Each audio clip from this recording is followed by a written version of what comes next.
it for years. Anyway, 5 people have gone missing, and they've been searching for it frantically. Today was, this morning specifically, was a tough morning because this is when they expected the air to run out in this sub. Taylor Morgan joins us, filling in for Debbie Dujanovic this week. And Taylor, as we're following this story, and you can see it, we're looking at national reports right now, and all 3 major channels are covering this story because they know this morning was kind of like the last hope if we hadn't found it before then. There wasn't much air left. They were on the clock in terms of having oxygen air in the sub. That clock hit 0 early this morning. The company that runs this sub is called OceanGate Expeditions. This is a kind of a tourist venture that they run. 28 people visited the Titanic last year.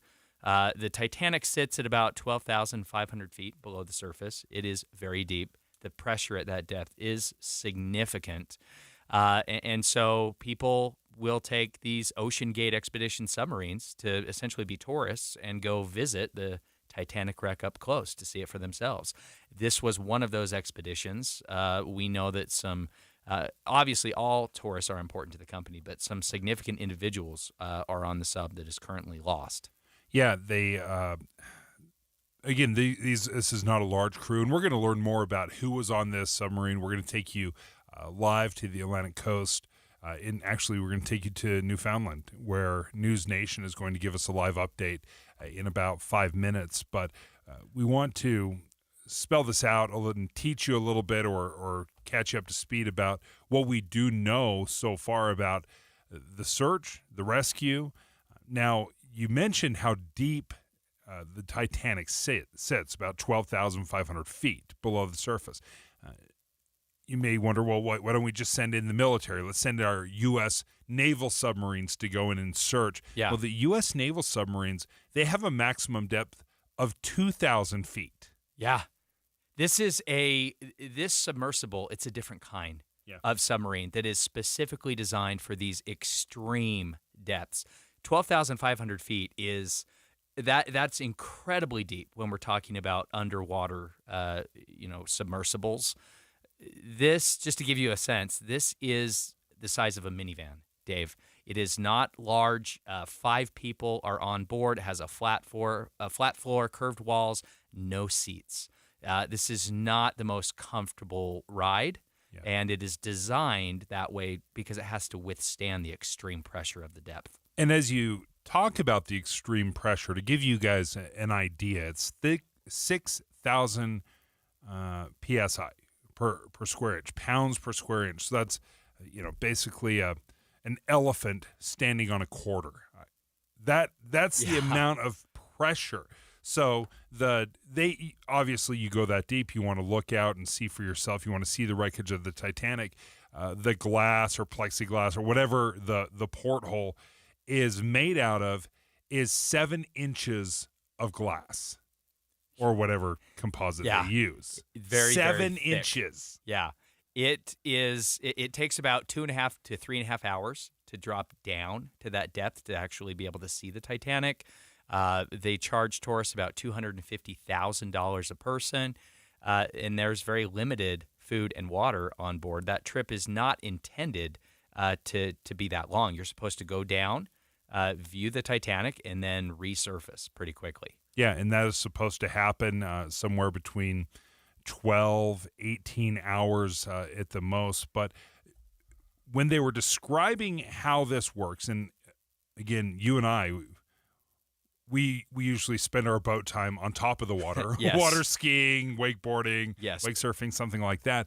But they actually seal you into this sub.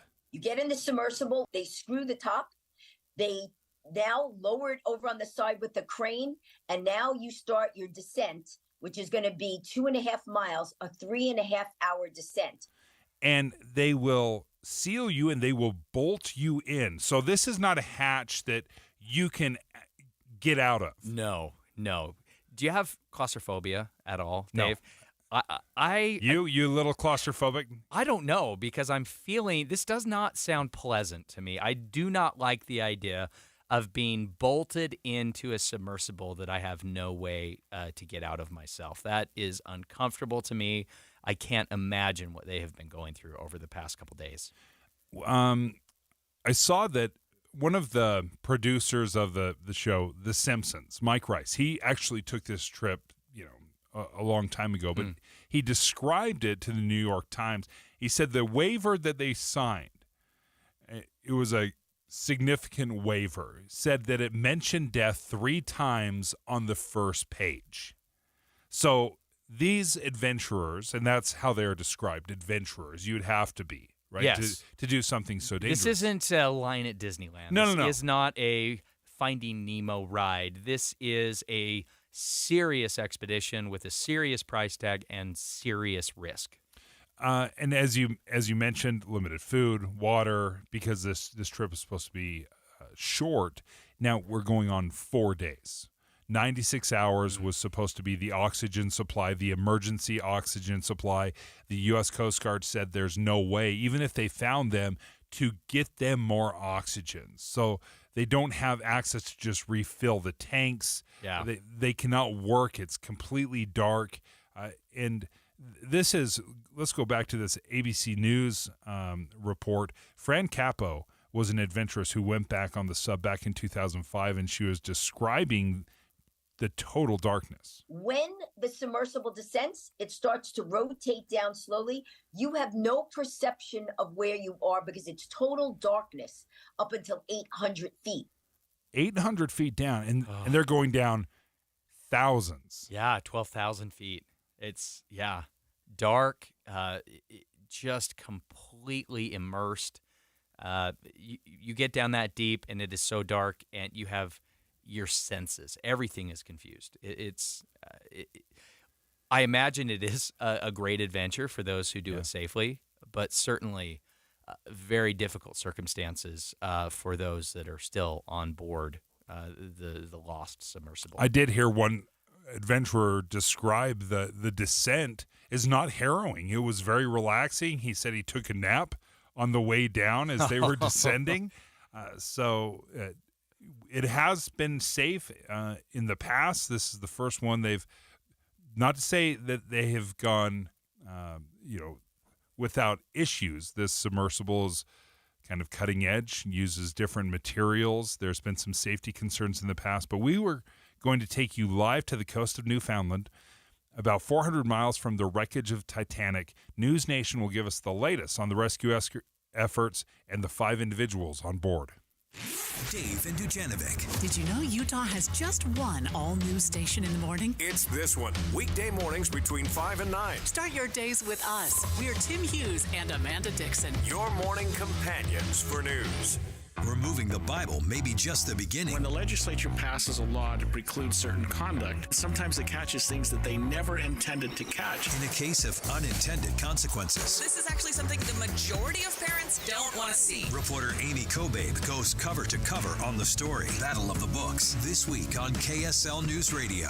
Troy, I want to spoil the crud out of our amazing customers during Bish's RV Customer Appreciation Month. Oh, I'm with you. We're throwing the biggest customer appreciation sale in our history. Okay, this should be good. For starters, employee pricing is back on select RVs. Go to Bish's.com and click the Get Lowest Price button. Stop! Cut the music. What the heck? You're leading with employee pricing? You gotta save your best for last, not first. Can I just get back to the sale? Just saying. Hit it, guys. On top of employee pricing on select RVs, we're giving you 90 days no payments for all play and no pay OAC. That's good too. And no reasonable offer will be refused on remaining 2022s. Whoa. Plus, we'll trade anything. Just ask. Cut the music. What now? Sorry, just feeling a little power hungry. Is that it? Yep, you're doing great. Hit it, guys. Get employee pricing, 90 days no payments OAC, amazing trade value, and more during Customer Appreciation Month at Bish's RV in North Salt Lake and our new location in American Fork. Bish's RV, where memories begin.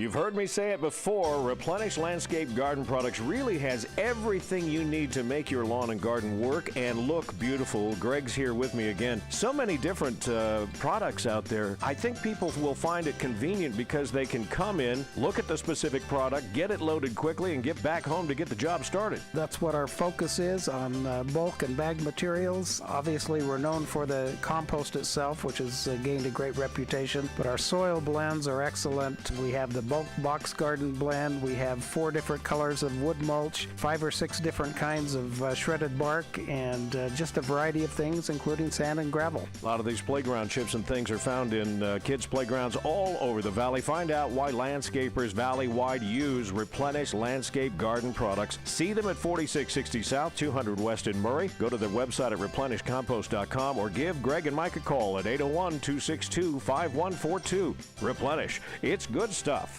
One of the best ways to find out about 3-Day Kitchen and Bath is actually to hear the results for yourself. On the phone with us is Wendy in Darwin. Wendy, you got a brand new bathroom. I do, and it's beautiful. Are you loving it? I am absolutely loving it. Okay, tell me about your bathroom. It went from a dark room that felt like an absolute cave when I walked into it to a bright, airy, opened the space up. I mean, I don't know what else. It's just absolutely wonderful.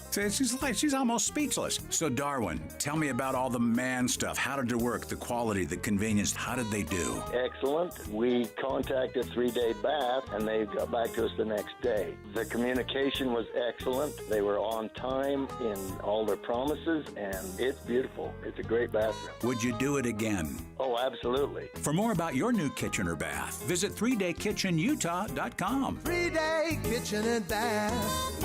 With summertime finally here, I know a lot of folks are tempted to go out and barbecue that perfect steak in the backyard. Now, some people are really good at it. Some people are just marginal, like myself. But I'll tell you who has it down to perfection each and every time without fail, and it's Ruth's Chris Steakhouse. The perfect place for that deliciously grilled steak that you have been looking for. But it's more than steaks. They have seafood, they have lamb and poultry, sometimes special seasonal dishes are available, and the side dishes, the desserts, are absolutely wonderful at Ruth's Chris Steakhouse. And by the way, if this past Father's Day you gave your dear old dad a gift card or an IOU to take him to Ruth's Chris Steakhouse, it's time to pay up. It's time to deliver at either location, Hotel Park City or downtown Salt Lake City, 275 South, West Temple.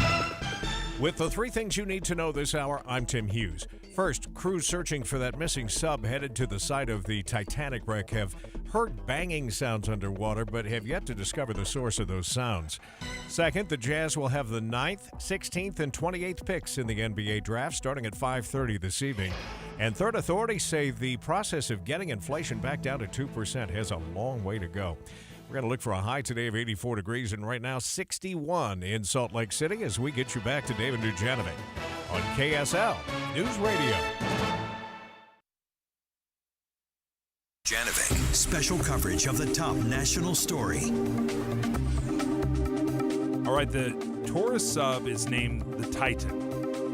It's been missing for 4 days now. Oxygen in the sub was expected to last until this morning, but still no news about where it is or what might have happened to that missing sub. Taylor Morgan filling in for Debbie Dujanovic this week. You're actually dealing with, or you're getting scuba certified right now? Yeah, that's right. Yeah, my 13-year-old son and I we actually have our last class tonight, Dave. We're just wrapping up our open water dive certification course with Dive Utah here in Holiday, and very excited about it. We've had a lot of fun. And look, this level of this is like the very intro, very beginner level of scuba diving, so I don't have any real world experience that directly relates here. However, just equalizing air pressure in my ears in a pool or in the Midway crater is challenging enough. I can't imagine what it is like being very, very deep in the ocean in a pressurized vessel, and certainly these folks have been trapped for 4 days. It's tragic. I can't imagine what they've gone through. And they lost contact with this sub about an hour and 45 minutes into the journey. The Wall Street Journal spoke to a former pilot of Ocean Gate subs. Every trip I've taken, of the 4 separate dives I've taken with Ocean Gate, every time there was a problem with at least, sporadically communicating with the surface. So this is a problem they've had in the past, not being able to communicate. Yeah, so interesting. we don't know if it's just a communication error. Did they have to surface and now they have no way to reach out to these individuals? We just don't know what it could have been. Emily Finn from News Nation joins us right now. Where are you right now, Emily? Hey, good morning. Yes, I'm in Canada. We've been here for the past couple of days. We're in St. John's. We've been speaking to quite a bit of locals here, and I'm sorry to say, very sad to say, that the hope is fading on these search and rescue efforts to try and track these 5 missing people down. There are so many resources that have been deployed, and it seems like it's not just the United States, Canada, France. Is there anyone else that is involved in, and what are they doing in this search effort? Yeah, so it's definitely a massive international effort. Now, the biggest update that we have, we know that there's 2 deep water ROVs, and that stands for remotely operated vehicle, and they both just arrived. So one has reached the sea floor. That was just confirmed by the U.S. Coast Guard about 3 hours ago. It's a Canadian vessel called the Horizon Arctic. And so they are down there, and they're trying to look around and trying to see what they can find and if they're able to locate the vessel. There's also another French vessel that just deployed, and they're going to be there very soon as well to assist with the efforts too. Yeah, Emily Finn, News Nation, is in Newfoundland. Emily, can you tell us more about the Ocean Gate Company, the company that operates these tourist submarines, this one named the Titan? What do we know about the company? Absolutely. That's a really great question, because at this point, as we know, the oxygen levels, the estimates say that they have run out already. We don't know if there's any oxygen still left in there, but it's not looking good, definitely racing against the clock. So now all eyes are on Ocean Gate, because more and more details continue to come to light about those safety warnings leading up to the Titan going missing. And this isn't anything new for Ocean Gate. I mean, these warnings dated all the way back to 2018. So for years, they were aware of these problems, and a lot of people are just looking for answers as to how this could have happened. So what we do know is that, according to the New York Times, there were 38 members of a manned underwater vehicles committee that wrote to Ocean Gate CEO Stockton Rush, which this is just incredible. He's actually one of those 5 people that are missing on the vessel. And so in this letter, basically, they were saying that he needed to have more standard testing done, because this was an experimental vessel. And one of his own employees wrote a scathing report as well about significant safety concerns, specifically when the Titan reached extreme depths. And that's the situation that we're in right now, and probably what led to us losing contact with the vessel. Is this an American company? That's a great question. I don't know the answer to that off the top of my head, but we can certainly dig a little deeper and find out. And as I said, there will certainly be an investigation into this company. When you look at the various ways they are searching, and do they still consider this a search and rescue, or is this a search and recovery? It is a search and rescue. As I was mentioning, the hope is definitely dwindling here among everyone that's been following the story. It's a story that has really captivated the entire world. But as we heard from the U.S. Coast Guard yesterday during their press conference, they are still saying this is 100% a search and rescue mission. They're not giving up hope. They're not switching over to recovery yet. They haven't even considered that. Their main focus right now is trying to bring those 5 passengers home alive. Yeah, Emily, you mentioned that the CEO of the company Ocean Gate is one of the 5 who is on board the missing sub. Who else is on board? That's correct. Yeah, we know that there is some businessmen that are on board. We were actually speaking to one of the locals here who 20 years ago went down and saw the Titanic himself. He did a tour on a different similar kind of a vessel.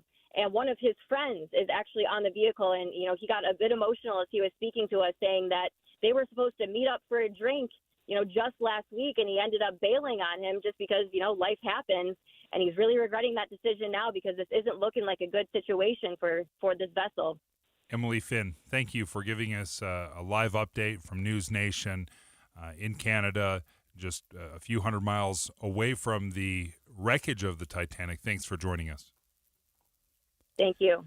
Now, Taylor, as we know, the United States, the Coast Guard, Canada, French vessels have come, and there is a land, sea, and air rescue effort going on right now. They're flying around C-130s. They have, I'm trying to remember exactly the name of the plane.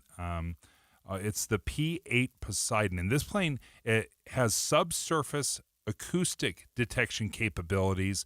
The U.S. Coast Guard said that the airplanes actually had detected underwater noises in the sea, and that is where they have focused their search. The timing is now absolutely critical, and ABC News confirmed that those noises were described as banging noises heard yesterday morning on sonar, but so far they haven't found anything. And even though they heard these noises and the banging, and the way they described it sounded like purposeful banging. Human caused. Yeah, because obviously there's all sorts of noises in the ocean, but this is the kind of thing that they're listening for, something that is not natural in the ocean, you know, this banging sound, perhaps, but they haven't had any success, even though they've deployed so many resources, whether it's planes or boats, sonars, beacons, all these things are in the water. In fact, there's French experts, they sent down what they call a Victor 6000. It's a robotic cable that will go down 20,000 feet.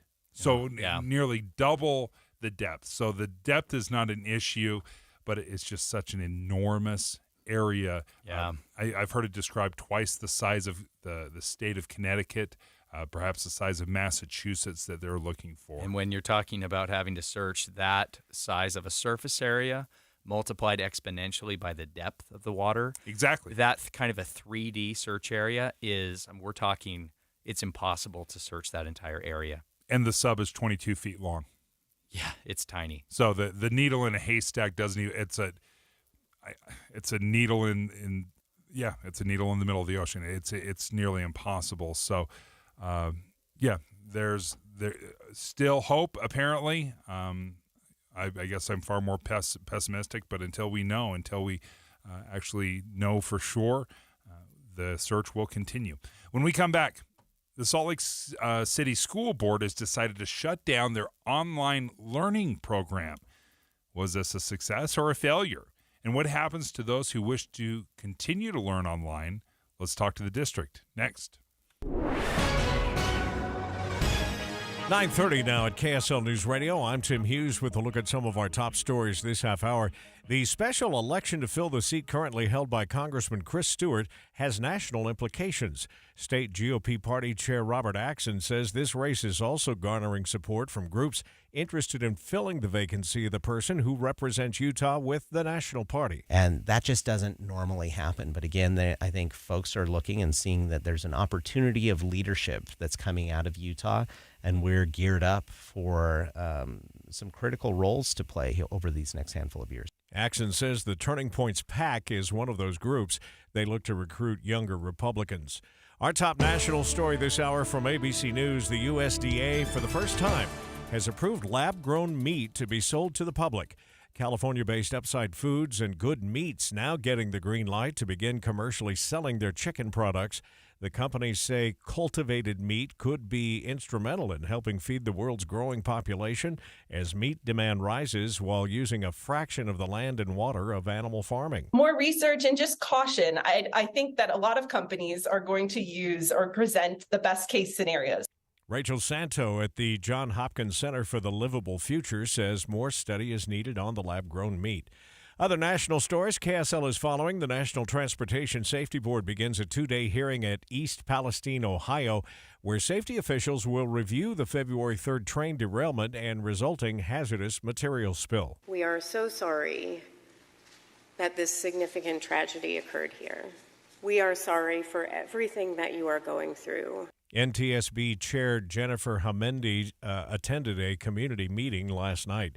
Your money at this moment, the markets have been all over the place today, and we're back down where we started the futures early this morning. We're off 48 points on the Dow, down less than a point now on the S&P, which was positive about an hour ago, and the NASDAQ still in the green. It's up almost 50 points.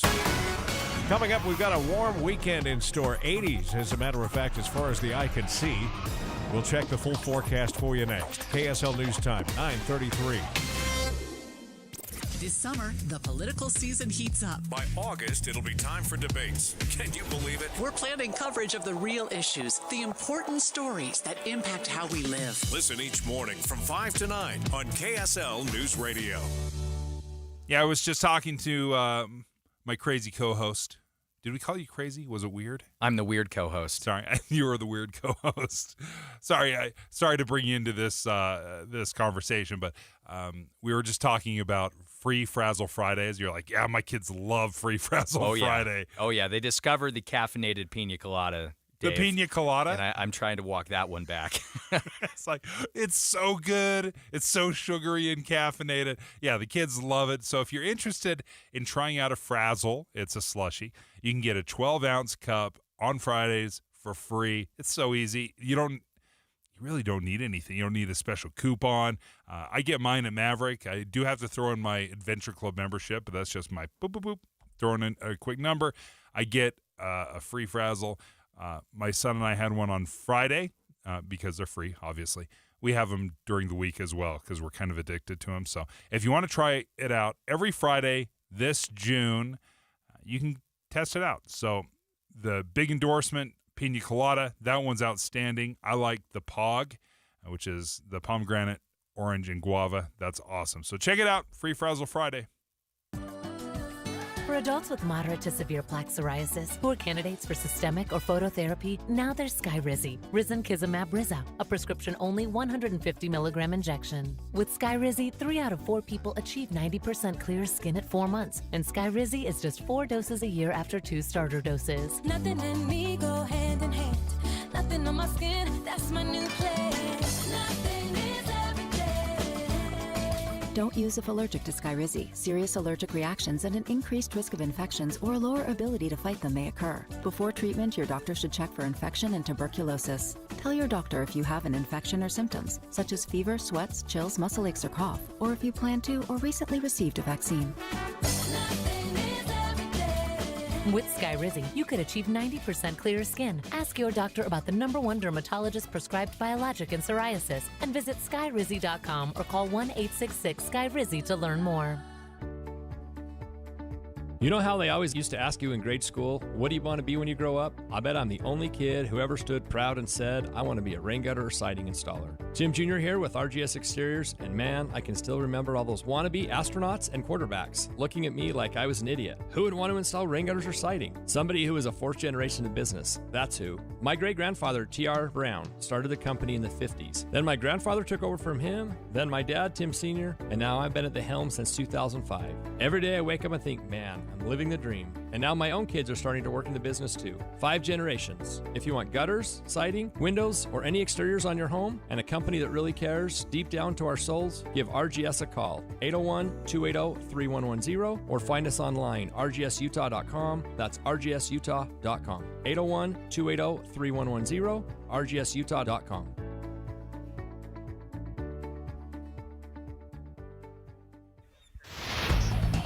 Time again for traffic and weather together, brought to you by Granite Credit Union's high-yield savings certificates. How are we looking out there, Heather? Well, we still have some significant delays. Northbound I-15 between 53rd South and Murray all the way into South Salt Lake. That's due to a crash blocking the HOV lane and left shoulder right near the top of the on-ramp at 33rd. You also have a crash trying to exit northbound I-15 at 4500 South and Murray. So all of that is causing delays. Traffic barely going 35 miles an hour through that stretch of freeway. Don't let tax problems ruin your life. Let Utah tax attorney Jordan Wilcox handle the IRS so you don't have to. Visit taxhelput.com. That's taxhelput.com. Heather Kelly in the KSL Traffic Center. Well, if we can just clear some of these clouds out, we might get to that 84 we're forecasting today. Breezy tomorrow. Slight chance of storms in the afternoon, and it will be slightly cooler with a high expected of 82. The big warm-up happens Sunday and Monday when temperatures will get close to the 90-degree mark. And right now with the clouds, 65 degrees in Salt Lake City. At KSL News Radio, 102.7 FM, 1160 AM, and KSLNewsRadio.com, your all-day companion for news. Dave and Dujanovic. Special coverage of the top local story. Okay, I don't want to give you PTSD here, but let's talk about COVID. Oh, no. Dave. We're not going to talk about COVID. Just don't try to make me wear a mask, okay? We're not going to talk about Please. masks. We're going to talk about the other part, learning, the online learning, the remote learning that had to happen. They shut down schools. Everyone had to go home, and school districts were scrambling to figure out how to still educate kids, how to do it effectively, and they came up with remote online learning. And let me tell you, I hated it and loved it, and it just depended on the kid. Yeah. And I'm sure a lot of people have very, very strong feelings where they just thought it was a disaster, worst thing ever. It was great for my daughter in a couple different ways. It taught her that, oh, you know what? If I actually watch the videos, yes, and I do the work, I can get it done. I learned the concepts. It Yeah. was like this revolutionary concept, and it was very good for her. In fact, it gave her the confidence to go to college and do online-only college. Interesting. So she went down Yeah. and she was living down in Provo, living the college life, but she was attending school remotely.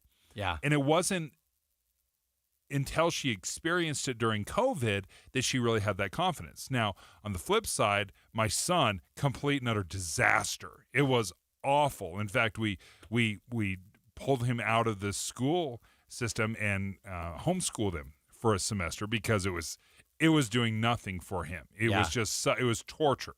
It was torture having to sit down and try to learn, not have the interactions. So I saw both sides of it. Yeah, definitely. And so much of it, I think, is the personality of the child. Yeah. I know that myself, with work during COVID, I struggled with all the Zoom meetings. I tend to be more of a people person, and I do better interacting with my clients face-to-face. But, I saw others excel via Google Meet, via Zoom, what have you. So it is just so different. It's such an individual issue, online interaction. Online schooling, remote learning, online learning, this was a big part of the Salt Lake City School District. They were the last school in the last school district in the state to open up and have kids return to school. They did a lot of this online remote learning. Well, the Salt Lake City School Board voted to shut down the district's virtual elementary schools. So even once everybody had gone back to the schools, they'd opened up everything, they still maintained and still were facilitating and providing this virtual learning, at least for the elementary schools. Students who wanted to continue online learning, they will have to now go to a different school district. And I think the Jordan School District is offering that right now. But joining us right now is the Executive Director of Communications and Community Relations for the Salt Lake City School District, Yandri Chatwin. Yandri, thanks for joining us. Morning, Dave and Taylor. Thanks for having me. Okay, so walk us through. What was the decision? How many kids were enrolled? And why did you decide to get rid of this program? Yeah, it was a tough decision. For those who aren't super familiar with it, this was started 2 years ago as a pilot program in response to the board hearing the needs of our community. There were a lot of families asking for this online option to remain, and there were enough that we felt like we could launch this 2-year pilot program. It was successful in meeting the needs of students who needed that type of learning, whose families were in unique situations, and this was the right fit for them. And we know here in Utah we really value choice for families in their students' education. So we were so lucky to be able to provide that for them. But as we've come out of the pandemic, needs have changed. There are a lot fewer families enrolled in that program right now, and the board was in a position to make a tough call. But that's what you do when you're showing leadership. You realize that you do have to make tough decisions sometimes, and the vote on Tuesday shows that. Yeah, Yandri, what reactions have you heard so far from parents, from students? How have they responded to the board's decision to end the virtual elementary? Yeah, there are definitely some families who are disappointed, but because we know that that's still a need and a strong desire for a lot of families, that's why we wanted to make sure that we referred them to a similarly high-caliber program in a neighboring school district. Yeah, Interim Superintendent Martin Bates did mention that this was a very difficult decision. It was one that had to be made in large part due to the fact that the approved funding for the program had run out after 2 years. How much did that play into the board's decision? Did it ultimately come down to the dollars available for the program? That was definitely a big factor. As I mentioned before, the board is committed to being wise stewards of those tax dollars, and so the decision was not made lightly, but it was made in a very thoughtful manner, and we're really grateful for the families and parents and staff of the school because they were involved throughout the process, providing feedback, sharing thoughts in public board meetings, and just being engaged throughout the process. That was incredibly valuable to the board. How many kids were involved in this program and enrolled in the program? That is a great question. I do not have that number off the top of my head, but I do know that the enrollment has dropped. What I saw is, and correct me if I'm wrong, maybe these sound right to you, when it first opened, I see numbers of 259, but that it had dwindled down to about 87 students, according to reports. That sounds about right. Okay, so do we have any idea how many teachers were involved in this program? What's going to happen to the support staff and the teachers that were involved in this online teaching? Yeah, so some of them will be reassigned or transferred to different schools. I know I've already heard of at least one retirement, so we're hopeful that through attrition and openings at other schools within our district that we'll be able to keep those really talented staff on board. So just to be very clear, there is no more remote learning options, I guess, long term. Can you even do remote learning, for snow days or whatever that might be? Yeah, and that's a little different. That's a one-off case where we, might see that a storm might be coming, so we can prepare for something like that.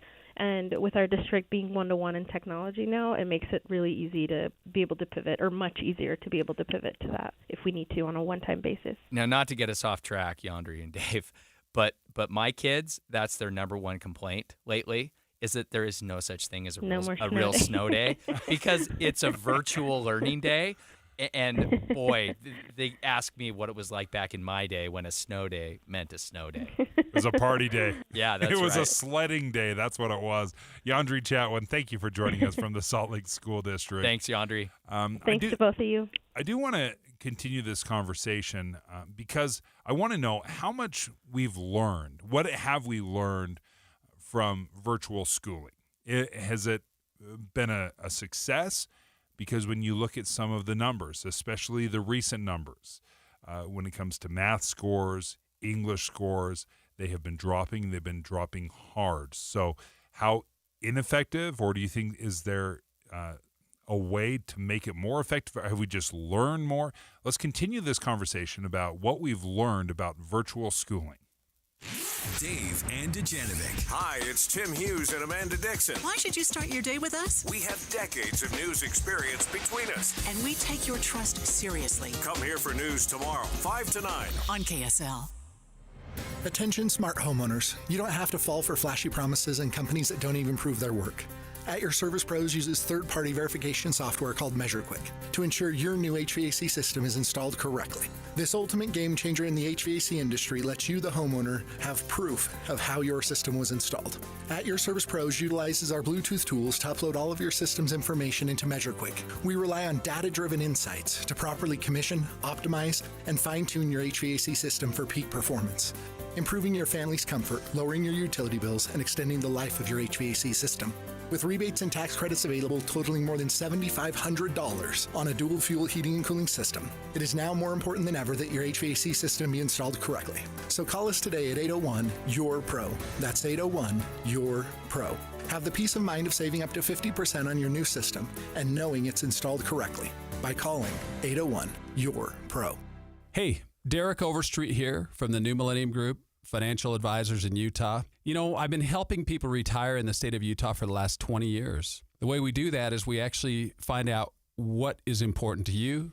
We create a step-by-step plan that takes into consideration your income, your debt, whether you want money from real estate, stock market, annuities, life insurance, whatever. If you want to deal with professionals, people that are fiduciaries and have a legal responsibility and obligation to do what's in your best interest, give my team a call at 888-999-6370. That's 888-999-6370.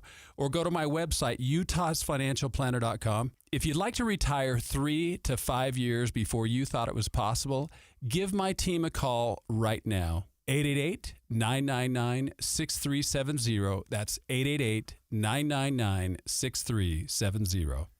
Hey, we want to take your phone calls right now. 801-575-TALK. We're talking about virtual learning, remote learning, online learning, whatever you want to call it. But the Salt Lake City School District finally got rid of their program. They just closed it down. Funding ran out. But did we learn important lessons? And was that lesson completely get rid of it? It's garbage. Online learning has no place in the school system. Or is there a future for it? We want to take your phone calls, 801-575-TALK. Do you like online learning or do you hate it? Let us know, 801-575-TALK. It's camping season, and exciting adventures are waiting for you in a new RV from Motorsportsland. With this past winter lasting months longer than normal, the local RV season is finally kicked off and in full gear. Join hundreds of others in their search for outdoor adventure at Motorsportsland. We still have 2022 RVs in stock that we planned to have gone by March, but it was still snowing. They have got to go to make room for incoming orders, and we have crazy low prices on all 22s. Like our fully loaded 31-foot MPG travel trailer with a huge bunkhouse and 2 slide-outs at dealer cost for only $38,500. Or our Viking 1706 tent trailer below dealer cost for only $11,000. We have excellent financing as well as options with 0 down. Inventory at these prices is limited, so come in now and let Motorsportsland help you get away. Let Motorsportsland help you get away. Motorsportsland.com. Howdy, it's Julie from Logan. The price of gas is outrageous right now, but thankfully not all great adventures are far and away. Escape to Logan for tons of fun. Check out a free concert every weekday. Gallop on up for Clarkston's Pony Express Days this weekend. Sing along, well, quietly anyway, with the Lyric Rep's 1950s and 60s musical review, The Marvelous Wonderettes. I saw it already and it's fabulous. They're also premiering a big band version of Shakespeare's comedy Twelfth Night. Chill on Center Street before or after the show and sink your teeth into hand-tossed sourdough pizza, a brew and a burger, hand-dipped chocolates, or delicious goodies from fun cafes. Don't forget, your hotel is only 10 minutes from the National Forest for hiking and biking, bird watching, and wildflower spying. Take gorgeous photos and drink in the stunning scenery. Next weekend, 1,000 classic cars roar into town for the spectacular Cache Valley Cruise-In Car Show. It'll be fun, fun, fun with the Beach Boys in concert. Head to Logan. You won't break the bank on less than a tank. ExploreLogan.com. Text us here in the studio and give us your opinion. The Cypress Credit Union KSL text line at 57500. With the 3 things you need to know this hour, I'm Tim Hughes. First, the wait to announce the host city of the 2030 Olympic Games could go on another year, as the IOC says it's open to new cities making bids even now. Second, for the first time ever, the USDA has approved lab-grown chicken products to be sold to the public. And third, the Huntsman Cancer Institute has announced it will open a second comprehensive treatment facility, this time in Vineyard. We'll look for a high today of 84 degrees. Got some clouds downtown this hour, 65. Now back to David Dujanovic on KSL News Radio. David Dujanovic. Special coverage of the top local story. All right, the Salt Lake School District, they ejected on online learning. They were providing, even though COVID's been over forever, they were still providing online schooling for those that wanted it. Yeah.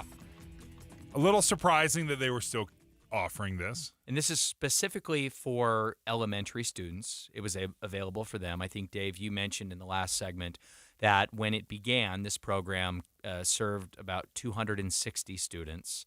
That number had dwindled recently to in the 80s. But there were still some students who were taking advantage of virtual learning. I think that number actually is higher than what I would have guessed it would have been post-COVID. I think more students than I would have suspected. 87 were enrolled. That's not too far off from the COVID number of 259. Yeah, and it did surprise me. I was with you. I was surprised that there were 87 kids, elementary age, that were going online. Now, they will have this opportunity. They'll be referred to Jordan School District where they can enroll there and still receive the online learning if they so choose. Otherwise, they just will have to go to regular schools and elementaries like everybody else. But I do want to know, and we're taking your phone calls, 801-575-TALK. Was this a complete and utter failure, online learning? Was it a total failure? Because mostly I feel like it was a failure. I had 4 kids in school going through the remote learning from elementary school to high school. My son was a senior, had a sophomore, had a junior high, elementary. So I saw every aspect of it, and I get it. Everyone was doing the best they could. But I thought it was a total failure because, A, it was very difficult to get them focused and motivated. Okay. To go online, to watch the videos, to do the homework. It was so easy to get distracted. Interesting. See, I saw something different, and I think both of my kids. I have a 13-year-old son, and I have an 8-year-old son. And, of course, they were a little bit younger during the height of COVID. But I think my older son, I think something clicked in him with virtual learning. He figured out that if he dialed in and he paid attention, that he could get his work done very quickly. And now, rather than having to be in a classroom physically there for hours, he could have all of his work completed and done in, maybe an hour or 2, and then have the rest of the time free to build a new Lego set. I think something clicked there, and I think he became a little more of a self-starter, a little more self-motivated. I'll be honest, it was hard on me, Dave, because it took me a lot of time to understand how things worked, and I honestly still don't. Yeah. When it's a virtual snow day, I dread those, actually, because it takes a lot of effort for me to figure out what my kids need to do. But I saw him kind of flourish with virtual learning, and I think that has impacted and made him more productive as a student today with a normal schedule. I had one of those experiences with my daughter. She was a sophomore, and it was great for her. She realized almost how old was your son? He would have been 11. Okay, so younger. Yeah. Still in elementary school. It's 6th grade. Junior grade? high at the time, I Oh, believe. okay. Yeah. So middle school. And yeah, my daughter had just started high school, and she learned a lot of those same lessons. If she would just watch the videos, then it was very good. And again, this was kind of scramble time. I understand that. We have a phone call right now. Who is it? Is it Diane in Salt Lake City? Did I see that right?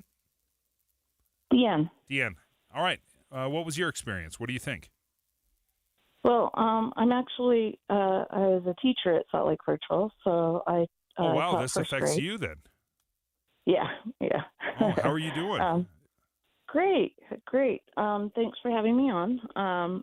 I just wanted to tell you a little bit about how Salt Lake Virtual was different. We were online the entire time with the kids. So instead of having kids watch videos and go do everything on their own without help from a teacher, we actually were with the students the entire day. Oh, really? So, yeah. So the students weren't left to their own devices to figure out how to do things. We were actually instructing them and making sure that they knew what they were doing and helping them learn. It was a one-of-a-kind program that I'm really sorry that had to go. I really wish that it had been advertised more so that we could have kept the attendance up. Interesting. I actually had 20 students in my class this year, and I had 40 in my class last year. Okay. So was this grade specific, or did you cover a couple different grades? Grade specific. We had kindergarten through sixth grade. We had a teacher in each grade, 2 teachers in second grade. Fantastic teachers. I haven't worked with a better staff in my life. Very teachers that just have amazing backgrounds that worked so hard. I can't say enough about the program.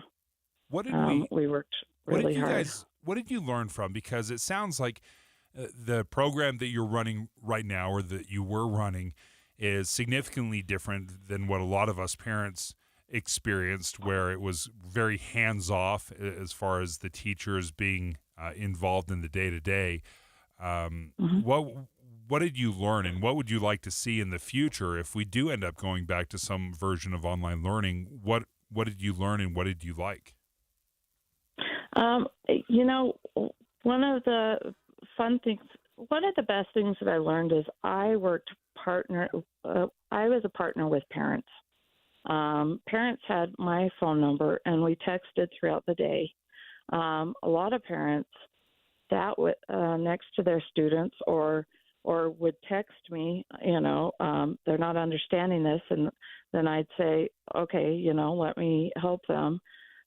So it was more of a partnership where they were able to tell me exactly what they needed help with. If I wasn't explaining something right, I could explain it better. So the parents felt like they were just right there with me. They didn't have to feel frustrated. If their son or daughter was shutting down, they could even say, we need to jump off for 10 minutes. And I'd say, yeah, go take a break. It was That's basically pretty wild. it was us teaching together. Yeah.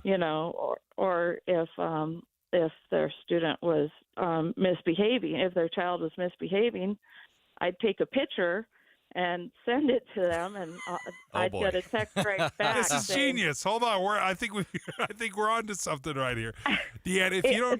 If you don't mind, I'm going to have my if you don't mind sticking on the line for a minute, I'm going to have my producer grab your phone number and let's continue this conversation, because I think there's more to this that I would like to explore. Unfortunately, we're out of time, but Deanne, thank you for calling in. A teacher with the Salt Lake virtual learning that just got closed down, just got shuttered by the Salt Lake School District. And there are 87 students that are going to have to figure out what to do right now. That's how many were enrolled. But Deanne, thank you for making the phone call. KSL FM Midvale, KSL Salt Lake City. Good morning, KSL News Time, 10 o'clock. I'm Lindsay Eyre. It's KSL's top story this hour is a developing story. A cyclist has critical injuries after a crash with an SUV at Sunnyside Avenue and Guardsman's Way near the U. Traffic on both roads in both directions still impacted. We have a reporter headed to that scene. We'll bring you the latest once we get it. We're also expecting to hear from UHP and state investigators later this afternoon, after they say they arrested a man who was firing a gun from his motorcycle on I-15 near Layton Hills Mall earlier this month. Police say Daniel Bowden was firing shots toward the driver of a gray Ford Focus in what they say was a road rage shooting. The driver of that car was seriously injured. The NBA draft is finally here, and the Jazz have a few picks to use tonight. KSL News Radio's Adam Small has a preview. They're not getting Victor Wembanyama, but the Jazz will pick 9th, 16th, and 28th in the first round. Jazz owner Ryan Smith tells David Dujanovic while who they're selecting is still up in the air, they know they're in a good spot. It's hard. I mean, it's super difficult, but the good news is we've got cap space, we've got a war chest of picks, and a lot of the discussions run through Utah. KSL Sports Jazz insider Ben Anderson thinks the Jazz could take Cam Whitmore out of Villanova with the 9th pick. The draft starts at 5:30. Adam Small, KSL News Radio. KSL's top national story this hour from ABC News. If it sounds lifelike, but it's fake. Tech experts are now warning that scammers are using AI to cheat people out of money by faking a kidnapping of their loved ones. ABC's Whit Johnson outlines tips from the experts on how to avoid getting scammed. Experts recommend making your social media as private as possible because they say scammers are monitoring your activity. So they know when you're traveling or your kids are out of town, and they can use that information to create a plausible situation like a fake kidnapping. And they can do this in just minutes. AI can mimic someone's voice, even with a small sample of work, and can even alter their voice inflection. Your money at this moment, the Dow off right now 52 points. The S&P is up 2 points, and the NASDAQ is up as well, just 72 points. That's about a half a percentage point. Coming up, I don't know about you, but I'm kind of loving this summer weather. KSL weather is next. KSL News Time, 10:02.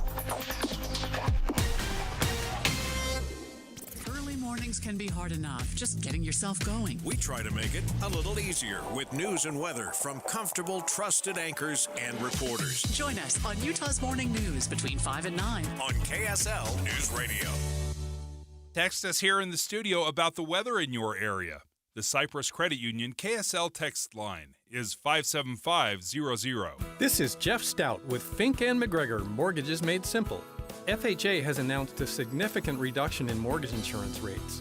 This can be a game changer for some people. FHA rates are typically lower than conventional mortgage rates. Combine this with lower mortgage insurance and FHA is worth a look. FHA is especially attractive for low down payment, cash out, or credit issues. You don't have to be a first-time home buyer, and you can refinance into or out of an FHA loan. Another attractive feature of an FHA loan is the ability to streamline refinance when rates come down. No appraisal needed, limited documentation, and low cost helps you lower your payment with minimal fuss. Call us today. Fink and McGregor Mortgages Made Simple, 801-264-9494.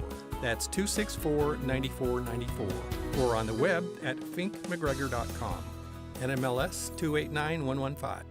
I always wanted to learn Spanish, but I never thought I'd have the time. Then I discovered Babbel. Babbel's lessons are fun. They only take like 10 or 15 minutes, and in 3 weeks, presto, you're starting to speak another language, like magic. I love that Babbel's lessons aren't just robots talking. They're voiced by native speakers, so you get the pronunciation just right. If you want to learn a language, there's no faster, easier, better way than Babbel. Babbel. Babbel. Go to babbel.com to try for free. That's BABBEL.com. Babbel.com. Getting help with plumbing repairs is easier than you think. All you have to do is call Any Hour Services or schedule an appointment at anyhourservices.com. No one helps more homeowners than Any Hour Services.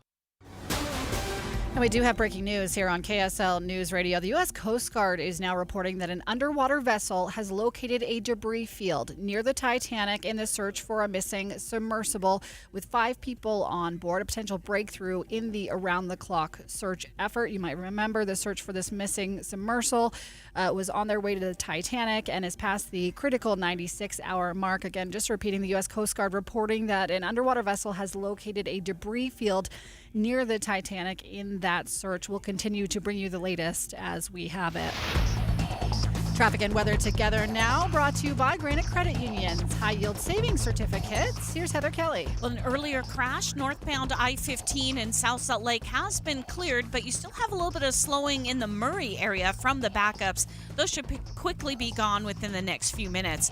You also have a little bit of slowdowns on the east side belt, I-215 northbound through the road construction zone, heading up toward the mouth of Parley's Canyon. Other than that, it's a pretty good drive. This is the Place Heritage Park, your place for family fun and summer adventure. Pony rides, farm animals, crafts, trains, historical treasures, boutique shops, Brigham's Donuts, and more. Visit thisistheplace.org. Heather Kelly in the KSL Traffic Center. Can we all just take a moment to pause for this glorious weather we're having? 84 is your high today. Not a cloud in sight for the afternoon. Small chance of showers tomorrow, but we'll see a high of 82 again. We warm for the coming weekend. Might touch 90 by Monday. Right now it is 66 degrees at KSL News Radio 102.7 FM, 1160 AM, and KSLNewsRadio.com.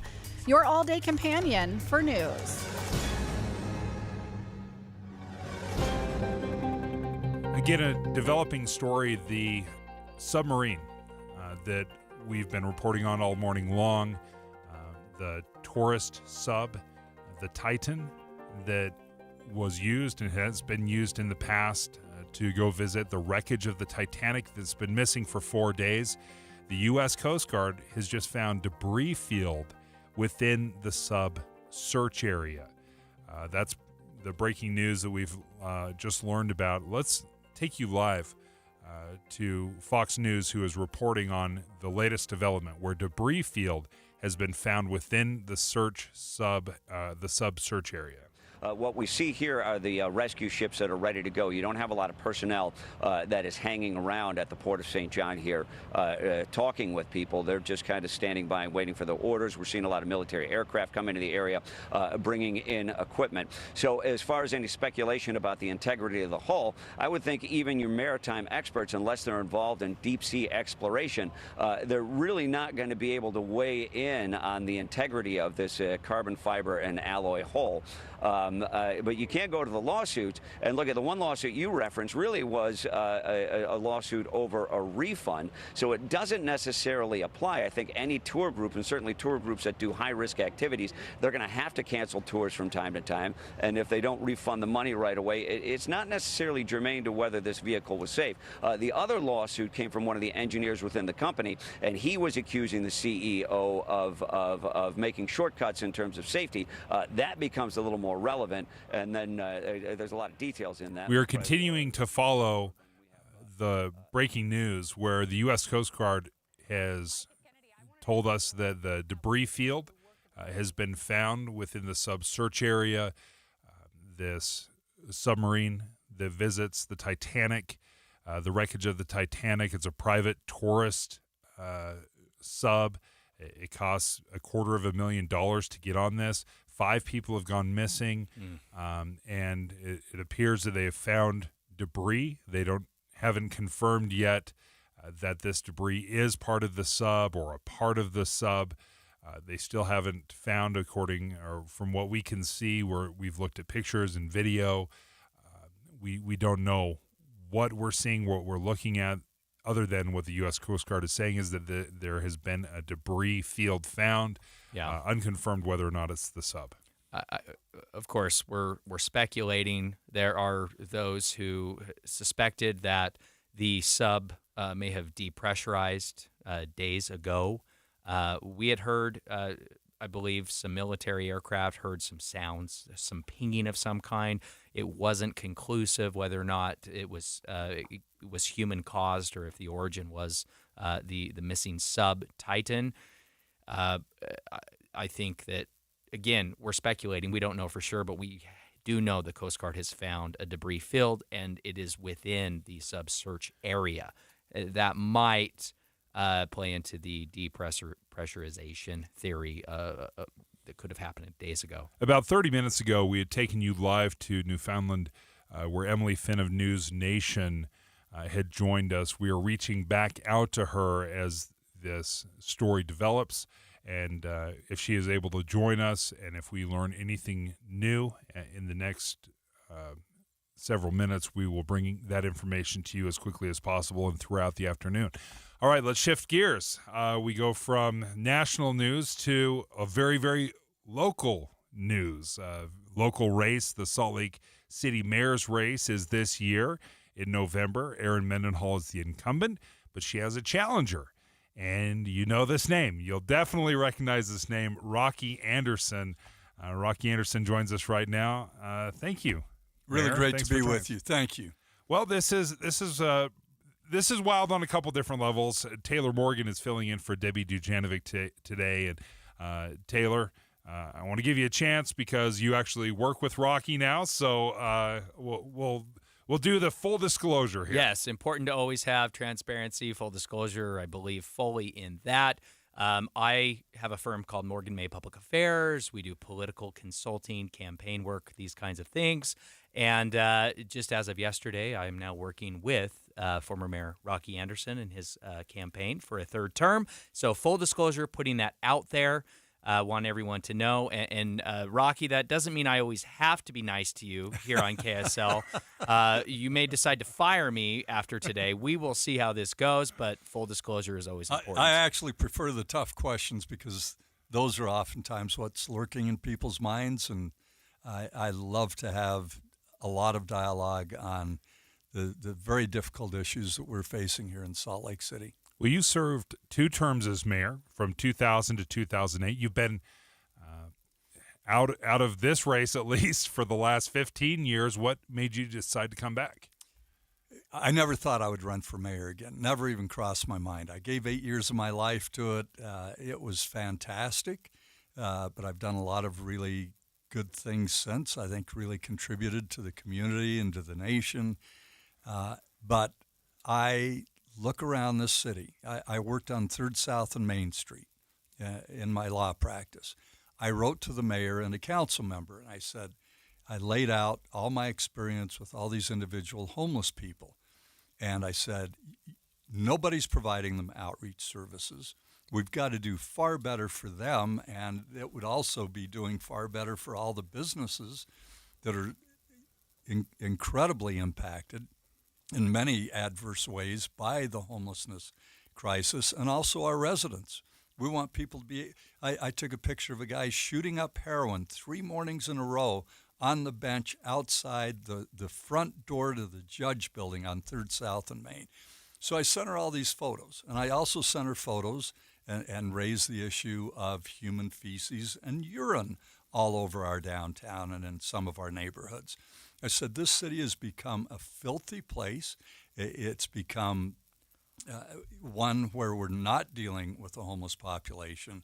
And then I saw this last winter, hundreds of people left out in the freezing cold. I wish there had been as much media attention to that as there has been to these people that paid $250,000 to go down in an uncertified submersible.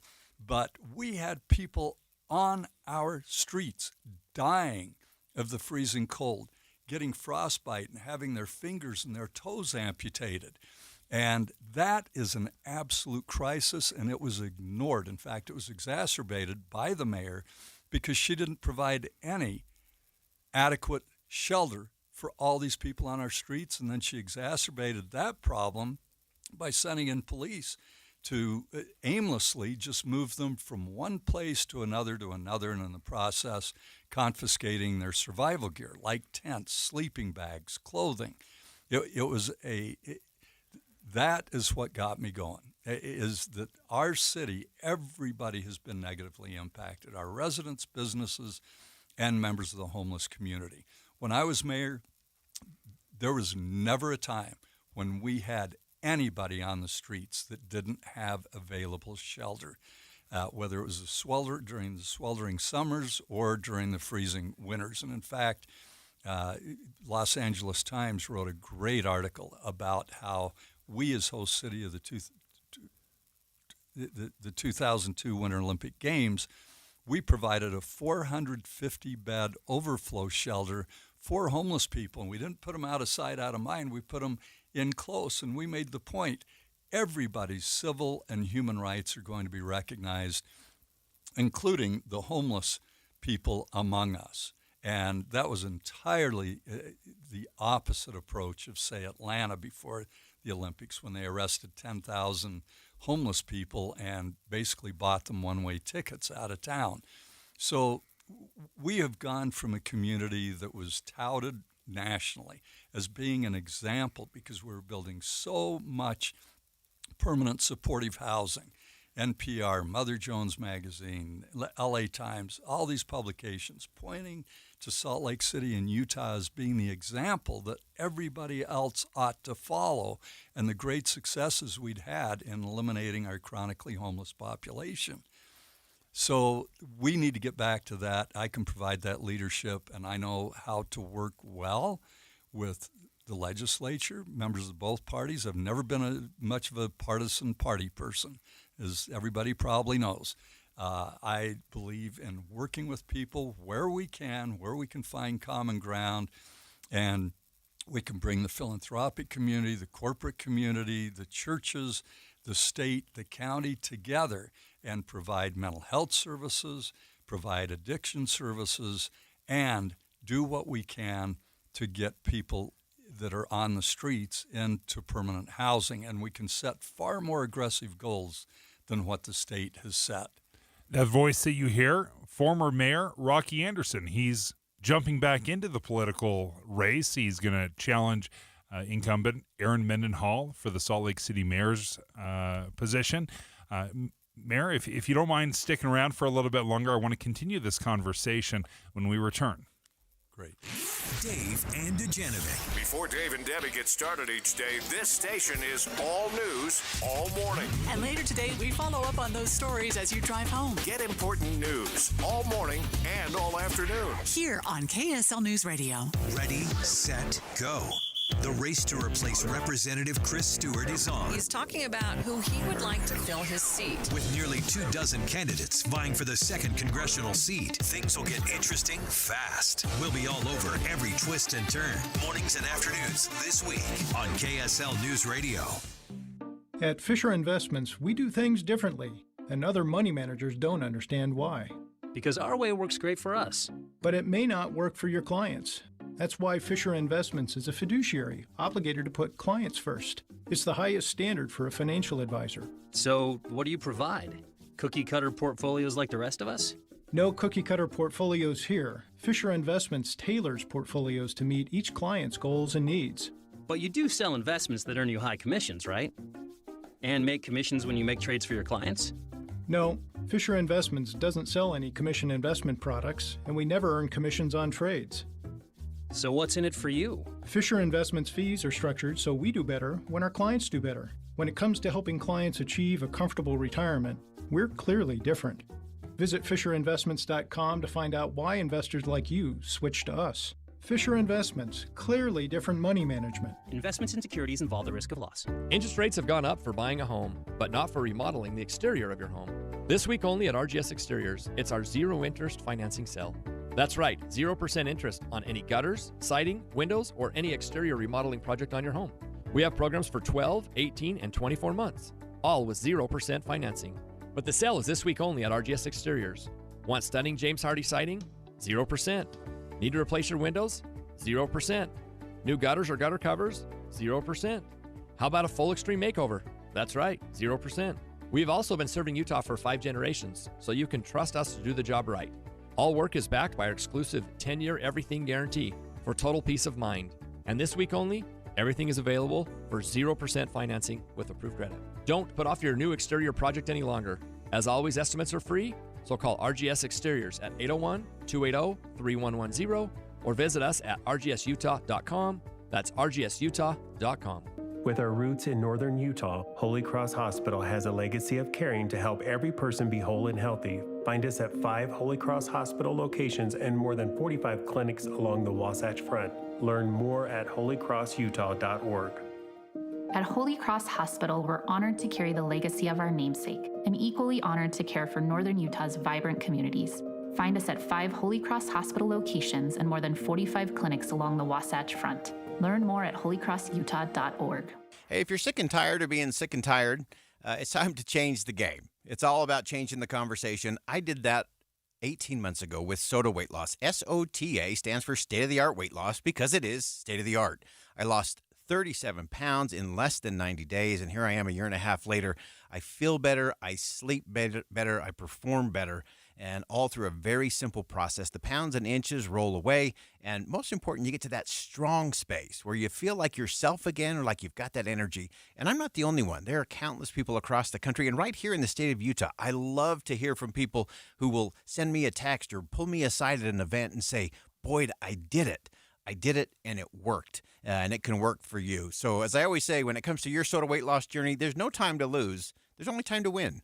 So start winning. Check it out at sotaweightloss.com, SOTA weightloss.com. Summer means the hospitals need extra blood donations. ARUP Blood Services has 2 locations. Donate blood to save a life. Visit utahblood.org. utahblood.org. Open 7 days a week.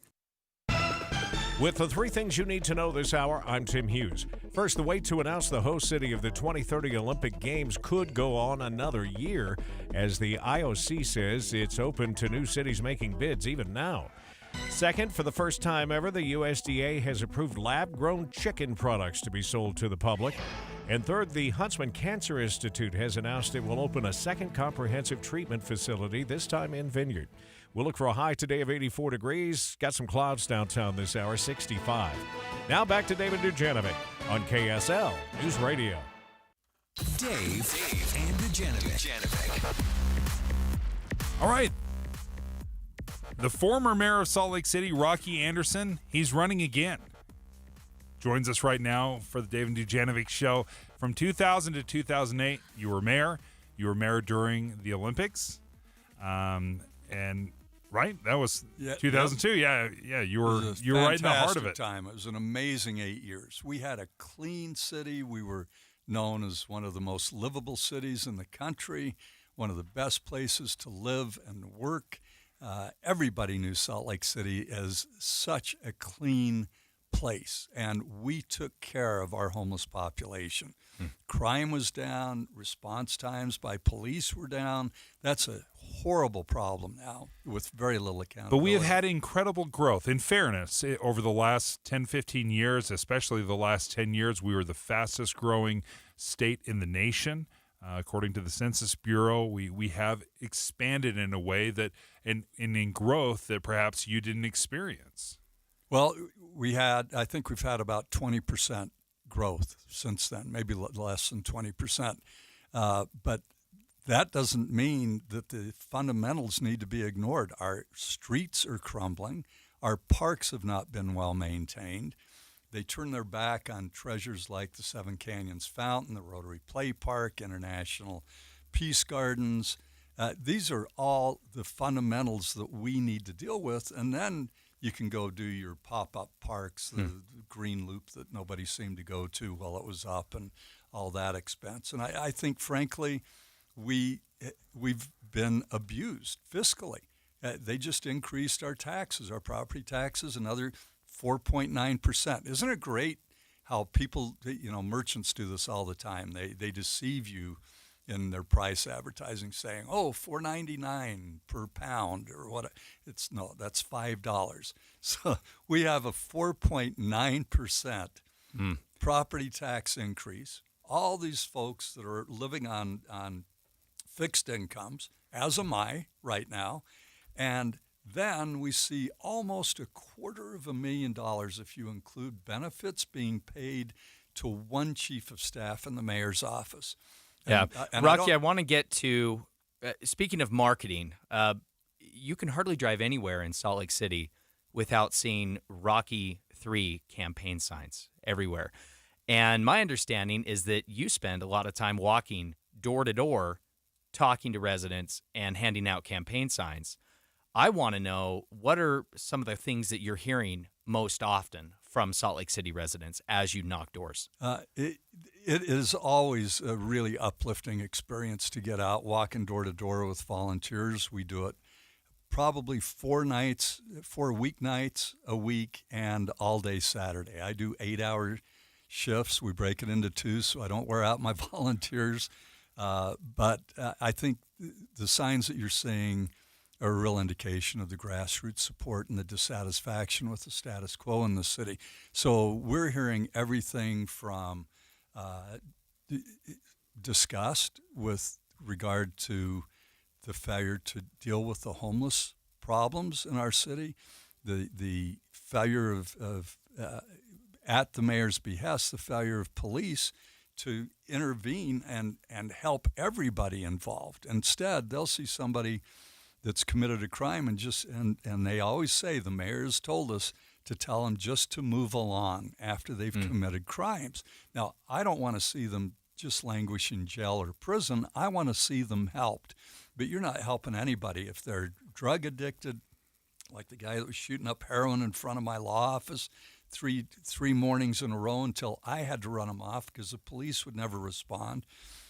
I want to see them helped, but you're not going to get into drug court and be moved into drug rehab if you're not brought into the system. If you just have police constantly telling people to move along. And that is a struggle that is not unique just here in Salt Lake, although Salt Lake is kind of the hub for homeless issues. That's obviously something you're very passionate about. Let's talk about affordable housing. Yes.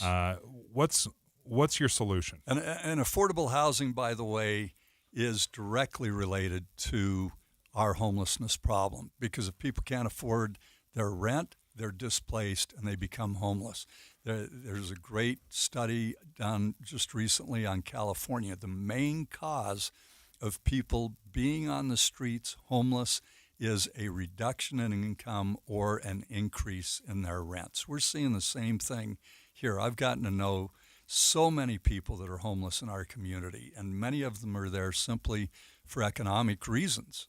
And then it's so traumatizing to be on the streets. Yeah, they might end up doing drugs or anything else to help them along. But on affordable housing, we need to stop pouring millions of dollars into private developers' pockets to wring out a few affordable housing units. And when the mayor talks about affordability, we don't know, are these just studio apartments? Are they like down at the Ramada Inn where she's poured $2 million of what should have been our infrastructure money, and they still don't have one unit open. It was promised that they would be open by the time the winter overflows closed.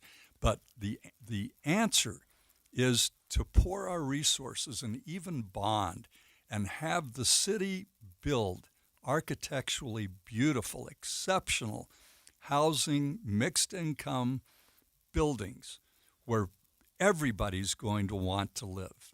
Upper middle class all the way down to 30% of average median income and below. And you can get that mix and make it affordable for everybody when you take the profit motive out of it. Vienna, I believe 60% of people in Vienna now live in social housing, and it is gorgeous. So we can honor the public's interest in having a beautiful built environment of which we can be proud rather than these hideously awful apartments that have been shooting up all over our city that are mostly unaffordable. We can meet the public need if we directly build and provide to everybody affordable housing and bring people together of mixed incomes. A couple of final questions. We only have about a minute left, but I do want to get your thoughts on this. You were part of creating a new party, the Justice Party.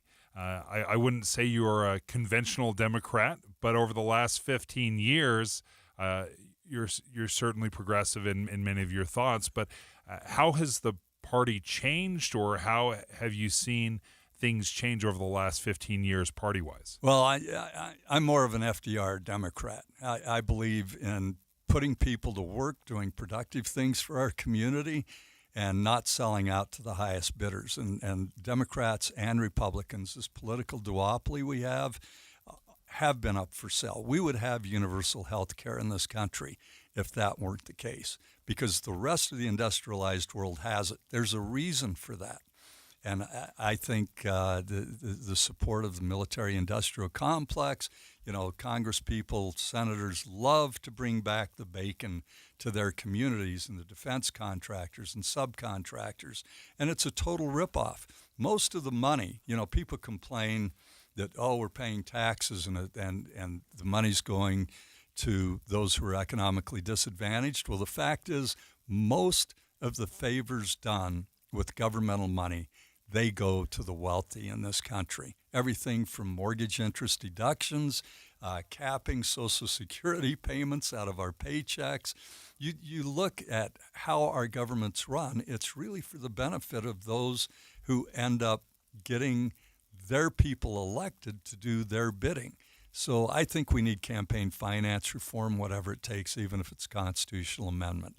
Our democracy's at risk, and we just all need to rise up as a whole, not let party politics get in the way, and all of us determine where are our best interests served, and let's come together and insist that no matter what party somebody's with, that they work for the public interest rather than the interest of their campaign contributors. Rocky Anderson, thank you for joining us. Served as mayor from 2000 to 2008, is looking for a third term, is challenging the current Salt Lake City mayor, Aaron Mendenhall, and that race is in November. So thank you for joining us. We appreciate your time. Good morning, KSL News Time, 10:31. I'm Lindsay Eyre. It's KSL's top story is a developing story.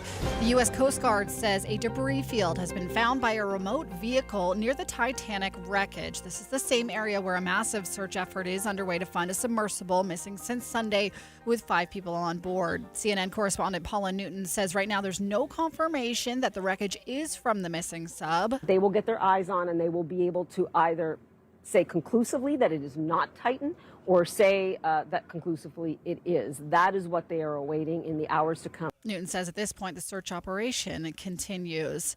Another developing story here on KSL News Radio here locally. A cyclist has critical injuries after a crash with an SUV at Sunnyside Ave and Guardsman's Way near the U.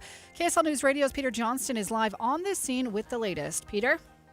Lindsay, I'm here at the intersection of Sunnyside and Guardsman, like you said, and I just spoke with police. So what apparently happened here is a 45-year-old bicyclist was going westbound on Sunnyside when a 64-year-old woman in an SUV turned left and hit him.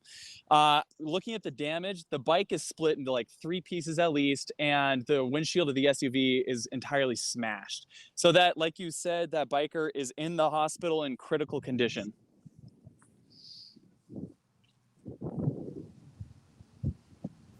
And Peter, we're not able to hear your audio if you have a clip that you're playing right now. No, I did speak with Sergeant Wyan of the Salt Lake City Police Department, and he says that the car team was sent out here, which is a team that specializes in reconstructing accidents after they happen. And so the car team arrived, and there's a flock of police officers here in yellow vests trying to take pictures, see what really went down here.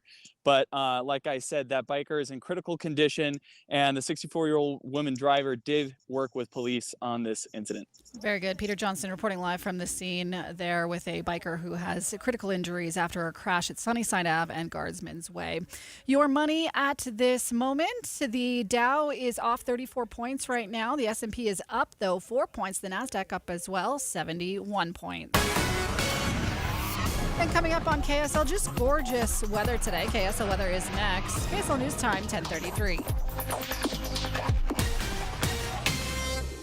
What do you need to hear in the morning to feel ready for the day? Important news that happened overnight, the traffic you'll hit on the roads. You'll be ready for your day with us. Join Utah's Morning News, 5 to 9 on KSL News Radio. Introducing Yes, Heating, Air Conditioning, Plumbing, and Electric. We're bringing all of Utah's favorite HVAC, plumbing, and electrical brands under one roof. Call the pros at Yes and save up to $1,000 on select new energy-efficient HVAC systems. Plus, you get a free whole home air purification system to help reduce harmful airborne contaminants in your home. The same great people providing the same great service that Utah has counted on for more than 45 years. Visit theyesmancan.com to schedule your appointment. The biggest RV show in the region is growing. The Utah Summer RV Palooza is back and bringing the heat to Sandy, June 22nd through the 24th. For 3 days only, the shops at Southtown will be packed with the largest selection of new and used RVs in the region. Shop brands like Ember, Forest River, Northwood, and more. You'll even find the hard-to-get Gold Play 26BH bunkhouse travel trailer at a sales price of only $19,995. But that's not all the summer savings we're serving up. Save up to 20% below cost on select new 2022 RVs. Yeah, up to 20% under cost. We're also offering 90 days no payments on approved credit for all play and no pay until September. Plus, right now, we'll trade anything. Bring your trade to the show and we'll hook you up. Don't miss your chance to enter to win a brand new $30,000 RV. No purchase necessary. See rules for details. All during the Utah Summer RV Palooza in Sandy. Only June 22nd through the 24th at the shops at Southtown. Sponsored by Bish's RV. Howdy, it's Julie from Logan. The price of gas is outrageous right now, but thankfully not all great adventures are far and away. Escape to Logan for tons of fun. Check out a free concert every weekday. Gallop on up for Clarkston's Pony Express Days this weekend. Sing along, well, quietly anyway, with the Lyric Rep's 1950s and 60s musical review, The Marvelous Wonderettes. I saw it already and it's fabulous. They're also premiering a big band version of Shakespeare's comedy Twelfth Night. Chill on Center Street before or after the show and sink your teeth into hand-tossed sour sourdough pizza, a brew and a burger, hand-dipped chocolates, or delicious goodies from fun cafes. Don't forget, your hotel is only 10 minutes from the National Forest for hiking and biking, bird watching, and wildflower spying. Take gorgeous photos and drink in the stunning scenery. Next weekend, 1,000 classic cars roar into town for the spectacular Cache Valley Cruise-In Car Show. It'll be fun, fun, fun with the Beach Boys in concert. Head to Logan. You won't break the bank on less than a tank. ExploreLogan.com. Traffic and weather together, brought to you by Granite Credit Union's high-yield savings certificates. Here's Heather Kelly. Well, the only delays we're seeing right now in northern Utah is actually on the Wasatch back on US 89 as you head south away from I-80 and head toward the reservoir, Pineview Reservoir. But you also have delays on I-84 as you come from Croydon and head toward Mountain Green. There is construction in the area. You're down to one left lane, and that's what's slowing vehicles down. A must-see Utah Symphony performance of Star Wars Episode 7, The Force Awakens, in concert. The entire movie plays on the big screen as the Utah Symphony performs the full score in sync with the film. Heather Kelly in the KSL Traffic Center. A gorgeous 84 degrees by this afternoon. We'll see a high tomorrow, just a touch cooler at 82. We warn for the coming weekend. Sunday's going to get up to 87 and 89 by Monday. Right now it's 67 degrees at KSL News Radio, 102.7 FM, 1160 AM, and KSLNewsRadio.com, your all-day companion for news. Dave and Dujanovic. I don't get shocked by a lot of headlines. No Debbie Dujanovic, by the way, today. She's off. Taylor Morgan, filling in. Doing my best to sit here in Debbie's chair and to fight with you, Dave. You're doing a great job. Thank you. You're doing a great job. Okay, so this headline surprised me quite a bit. CBS News reported that solar and wind generated more electricity than coal for 5 months starting this year. So from January to now, essentially, they've generated more energy in solar and wind than they have in coal. What does that mean, though, Dave? It's a catchy headline. Yeah. But what's behind it? What does that really actually mean? Well, how so? Like, what do you mean? Like, how did we get there? Are we including EVs, all the cars, all the Teslas driving around? Or are they part of that measure that means that they're producing power? These electric vehicles. The way they measure it, so essentially, you've got natural gas, coal, wind, other renewables, hydro, and they've basically lumped it all together. Now, natural gas by far is the leader as far as energy production and how much energy is produced, natural gas. But if you combine both wind and solar, then it does outproduce coal in just the generation by source. So, whatever your kilowatt hours, so to speak. Now, it is a mixed bag, right? You're weaving in and out. Rocky Mountain Power has solar farms that they access as well as coal. So you see this transition.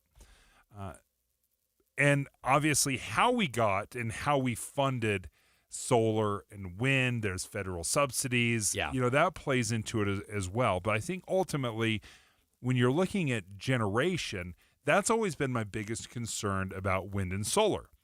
Because the one thing about coal, I can burn coal if it's cloudy and absolutely no wind, and I can get I can get energy. That's right. We know that wind energy is great, but you can't store it, right? That's one of the downsides of wind. Solar, right? We need access to the sun. I can't store it. That's right. Now, well, I mean, you have the batteries at your home that you can invest in. You can store it, but you have to have access first to the sunlight. There has to be some regularity, some consistency involved with that. That's going to be different for everyone depending on where you live. I think my biggest concern when it comes to solar, when it comes to wind, is just the fact that we're so reliant on having it windy and having it sunny, because you can't rely on that. So the move over into wind and solar, I'm a complete and total free market capitalist guy. If it works better than coal, if it gives it to me cheaper and more and every bit as reliably, or if we can clear that hurdle of reliability, if we can somehow store it, I don't care. Yeah. It's the same reason I use public transportation. I don't use it to save the environment. I use it because it saves me on gas. Sure. So when I was paying $5 a gas, fine, great. I will take the train every single day. But I think that it's the biggest hurdle is the reliability, of course. But that being said, when you start showing a track record over 5 months that you've produced this much energy and you've outpaced coal, that's got to be an exciting sign. Yeah, I think so. And not to pour cold water again on the headline here, but I immediately start wondering, okay, well, how much of this growth in solar and wind and electrical, how much of this is propped up by government subsidies? For example, we know that the U.S. Post Office has recently purchased thousands and thousands of electric vehicles. That's probably contributing. I know that for years in our country that getting solar panels, you had all kinds of tax breaks and rebates, and these efforts are.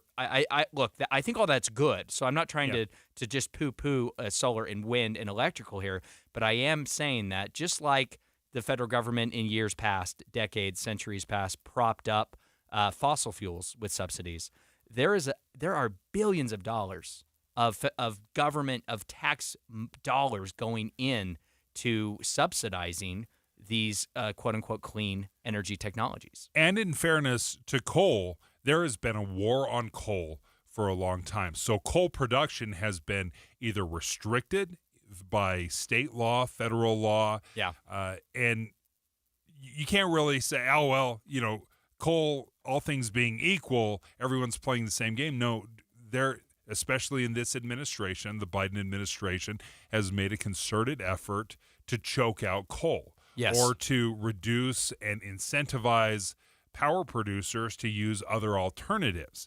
Coal power has been declining, but it's been declining in part because, according to this article in CBS News, it's declining because natural gas has become so affordable. So how much of this is truly wind and solar doing great and outperforming, and how much of it is coal being restricted or choked out? Yeah, that's fair. Yeah, I think that's a very good question. And there's certainly a lot of that in play. Obviously, with the invasion, Russia's invasion of Ukraine, that has hurt the energy markets and has changed things up. And coal has made a little resurgence over the last couple of years when Russia essentially had cut off natural gas production to many European countries. So there was a resurgence there. But nevertheless, I look at it, and energy is something that is fairly affordable here in Utah. I think we're about 10% below the national average as far as how much our energy costs. But there's a lot of coal that is being used to give us the energy here in Utah. So that's something where I think I'm not sure what the solution is. Choking out coal, turning exclusively to natural gas, wind, solar, what if nuclear is an option? Yeah. But we don't have enough conversations about how these all work together and how they're going to play nice together, because everyone's at war with each other. That's right. There's too much virtue signaling. There's too much claiming of the moral high ground, so to speak, when it comes to how we use energy. Some folks might buy an EV just to feel better than their neighbor. Look, I think an all of the above approach when it comes to energy is a good strategy. We need to be critical and we need to be open, right, to all options, but we also need to take a hard look at why clean technologies are maybe growing. Are we subsidizing that? And to give you an idea how much coal has been reduced, how much it has in the last, let's say, 10 years, coal provided about 40% of America's energy. They generated about 40% of America's energy. Right now it's down to 20%. So there's been about a 19 to 20% reduction in coal. So when I say wind and solar has outpaced coal, it's not because they've gone up to 40%. They've made mild improvements. I see. But the big reduction has been on coal. And one would wonder, as you mentioned, how much of that is this quote-unquote war on coal, restrictions, penalties, a lot going on. And quite honestly, who makes up the majority of that energy has been natural gas. It has not been solar or wind. To your point, let's look a little deeper than just the headline. Taylor, thanks. When we come back, where are we going to go next? We were talking, let's talk Olympics. Yeah, that's great. We were talking solar and wind. Let's move over to the Olympics.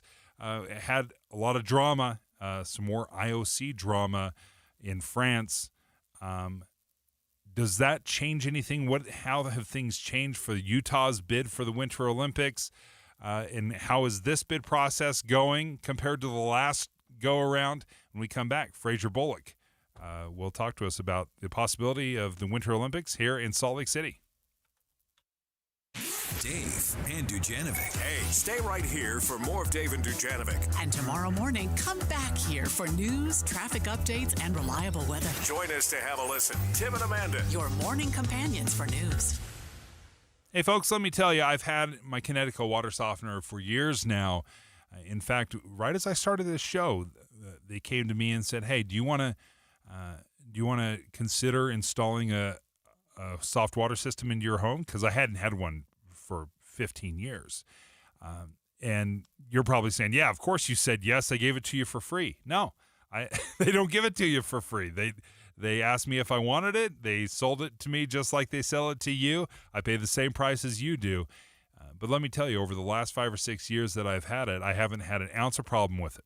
It just works 24/7. I throw a little salt in the bin every few months, and I get that soft water. It doesn't run out. The way the Kinetico water system, soft water system is designed, it's a 2-tank system. It doesn't need a recharge. A lot of water systems, soft water systems, have to do that if you have a busy morning of showers and dishwashing, laundry. You can actually run out of soft water and you're dealing with hard water for the rest of the day, but not with Kinetico.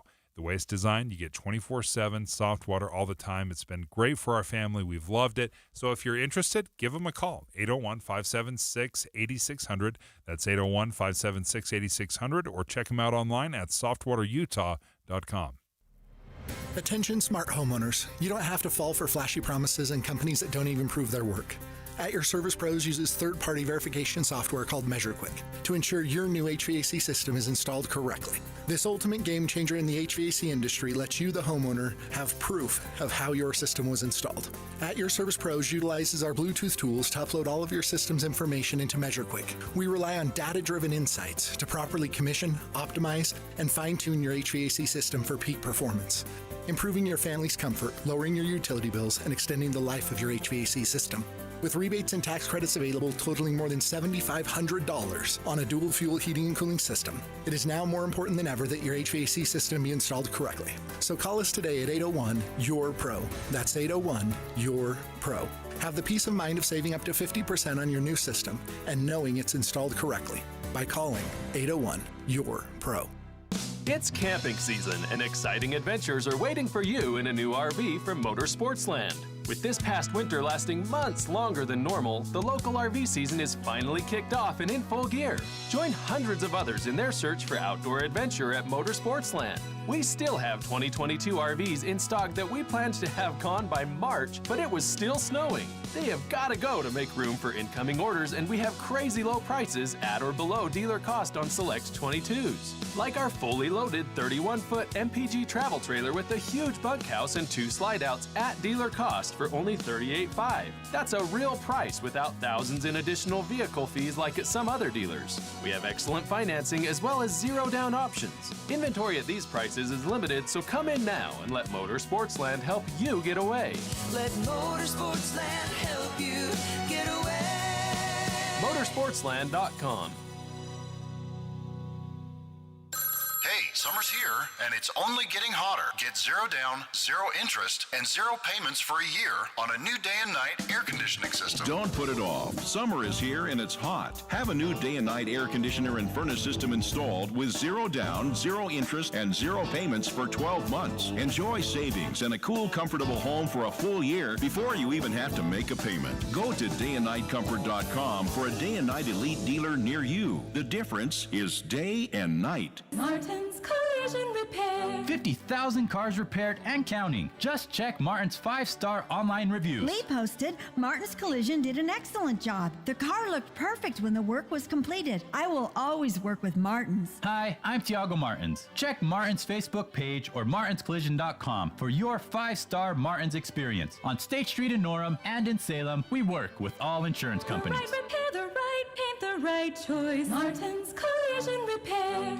Support families battling cancer with Hope Box Theater's Wait Until Dark. For tickets, visit hopeboxtheater.org or on Facebook. Hope Box Theater brings hope to families battling cancer.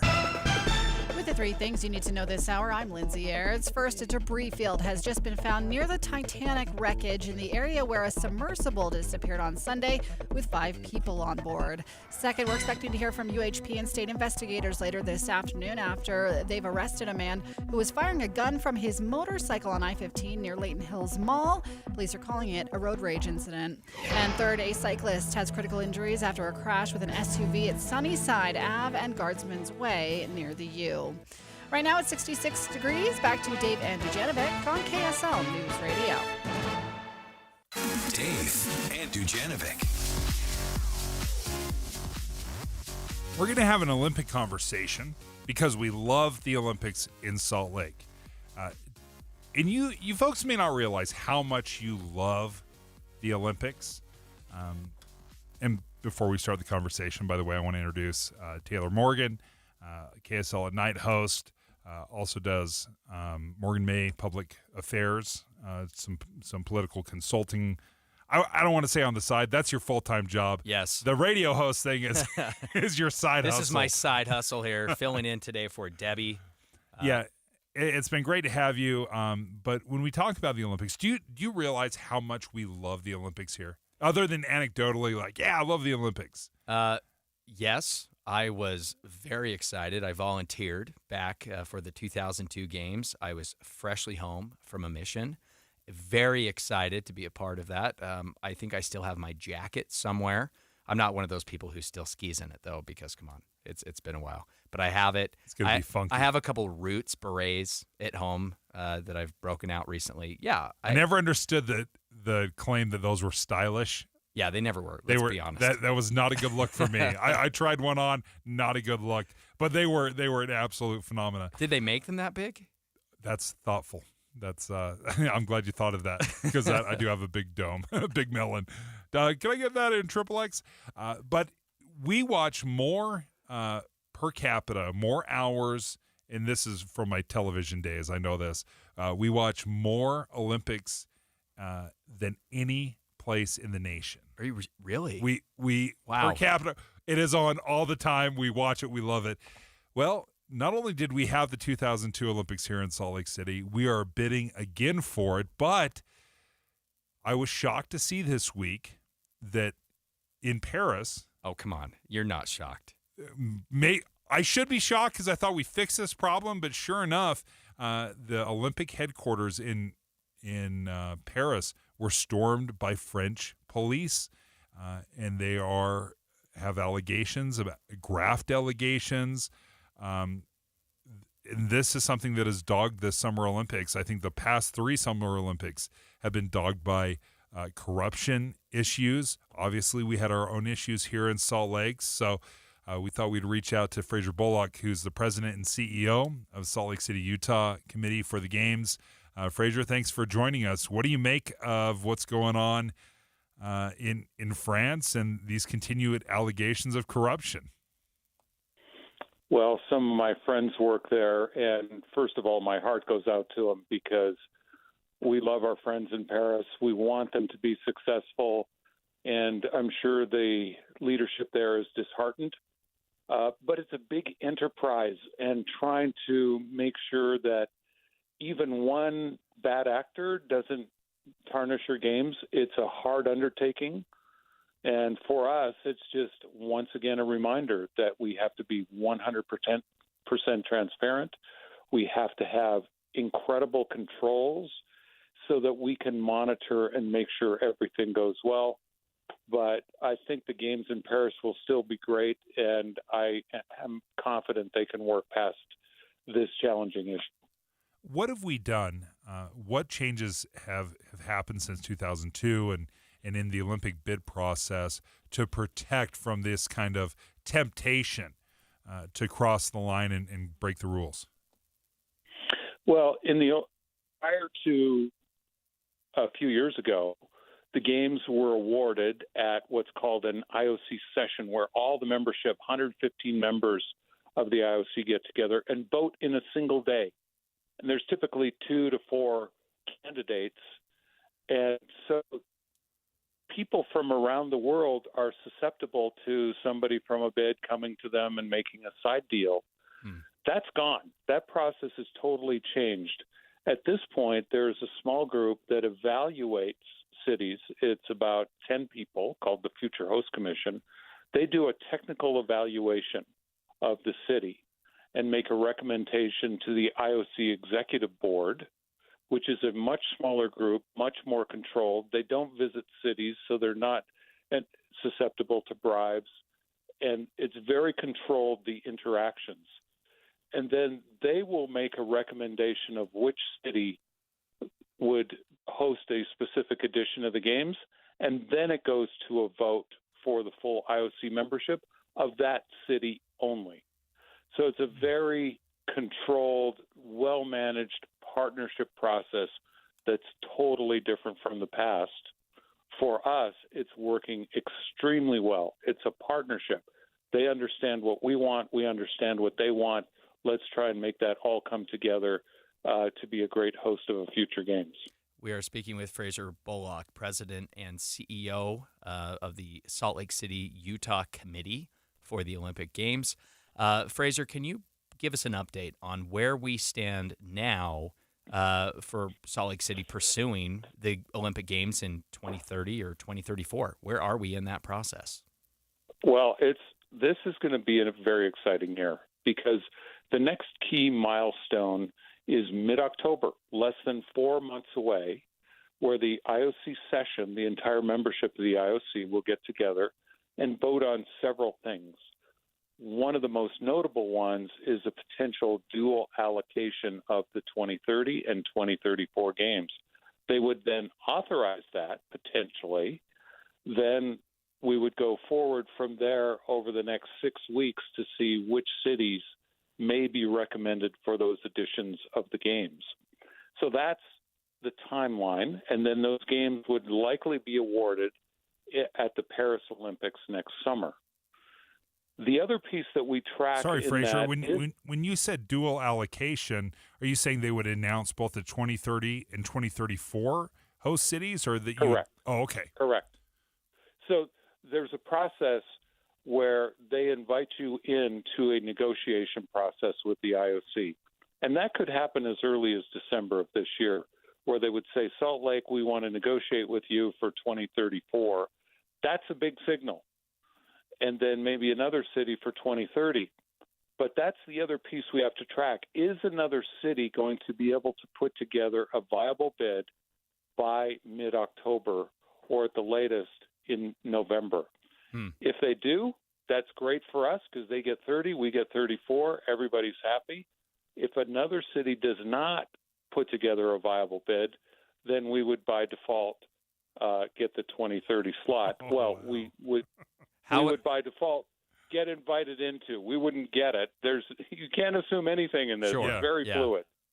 Do we want 2030? Could we be ready for 2030? Yes, we could be ready, but we prefer 34 because LA has the Summer Games in 28, and that's significant overlap for commercial marketing, where we'd rather have a little bit more of a clear lane for 34. And 2030 just feels right around the corner. Thank you so much for joining us, Fraser Bullock, President and CEO for the Salt Lake City, Utah Committee for the Games. KSL FM Midvale, KSL Salt Lake City. Good morning, KSL News Time, 11 o'clock. I'm Lindsay Eyre. It's KSL's top story this hour. The Coast Guard says an unmanned rover has found a debris field near the Titanic wreck site. It could be the remains of the Titan submersible, which has been missing for days with 5 people on board. ABC's Alex Stone is watching this. This discovery of a debris field comes as a timeline for the 5 to have had enough oxygen on board came and went earlier today. And even if they had been found alive, there was no feasible way to lift the Titan from the bottom with available resources on scene. But if the debris field is the Titan, it would indicate there was a rapid implosion from the pressure of the Atlantic Ocean, and the 5 have likely been dead since Sunday. Again, the Coast Guard has not confirmed this is the wreckage of the Titan. Several parents in the Salt Lake City School District are disappointed the virtual elementary school will not be in operation this fall, but there will be alternatives for families who still want online classes for their younger children. We know that that's still a need and a strong desire for a lot of families. That's why we wanted to make sure that we referred them to a similarly high-caliber program in a neighboring school district. Salt Lake City School District spokeswoman Yandere Chatwin tells KSL News Radio's David Dujanovic funding for the 2-year virtual pilot program ran out. Other national stories KSL is following. The GOP-controlled House has voted to censure Democratic Congressman Adam Schiff of California, who once served as a manager on one of former President Trump's impeachment trials. The vote along party lines, censuring Schiff for comments he made about Russia and President Trump. House Democratic leader Hakeem Jeffries takes issue with the move. These are not serious people on the Republican side of the aisle at this particular point in time. They're not addressing any issues that are of relevance to the American people. This also comes as some far-right House Republicans introduced articles of impeachment for President Biden. Your money at this moment, the Dow is off 52 points, S&P nearly flat, and the NASDAQ is up 54 points. Coming up on KSL, just a gorgeous afternoon. KSL weather is next. KSL News Time, 11:03. People running around Broadcast House at 4 in the morning to field a football team. Producers, reporters, the traffic team, and us. This is Tim and Amanda. Join us each morning from 5 to 9 on KSL News Radio. At Fisher Investments, we do things differently, and other money managers don't understand why. Because our way works great for us. But it may not work for your clients. That's why Fisher Investments is a fiduciary, obligated to put clients first. It's the highest standard for a financial advisor. So, what do you provide? Cookie-cutter portfolios like the rest of us? No cookie-cutter portfolios here. Fisher Investments tailors portfolios to meet each client's goals and needs. But you do sell investments that earn you high commissions, right? And make commissions when you make trades for your clients? No, Fisher Investments doesn't sell any commission investment products, and we never earn commissions on trades. So what's in it for you? Fisher Investments fees are structured so we do better when our clients do better. When it comes to helping clients achieve a comfortable retirement, we're clearly different. Visit FisherInvestments.com to find out why investors like you switch to us. Fisher Investments, clearly different money management. Investments in securities involve the risk of loss. In this market, you'll find Fisher Investments is different than other money managers. Different how? Aren't we all just looking for the hottest stocks? Nope. We use diversified strategies to position our clients' portfolios for their long-term goals. You don't just provide cookie-cutter portfolios? No. We tailor our clients' portfolios to their goals and needs. But you still sell investments that generate high commissions for you, right?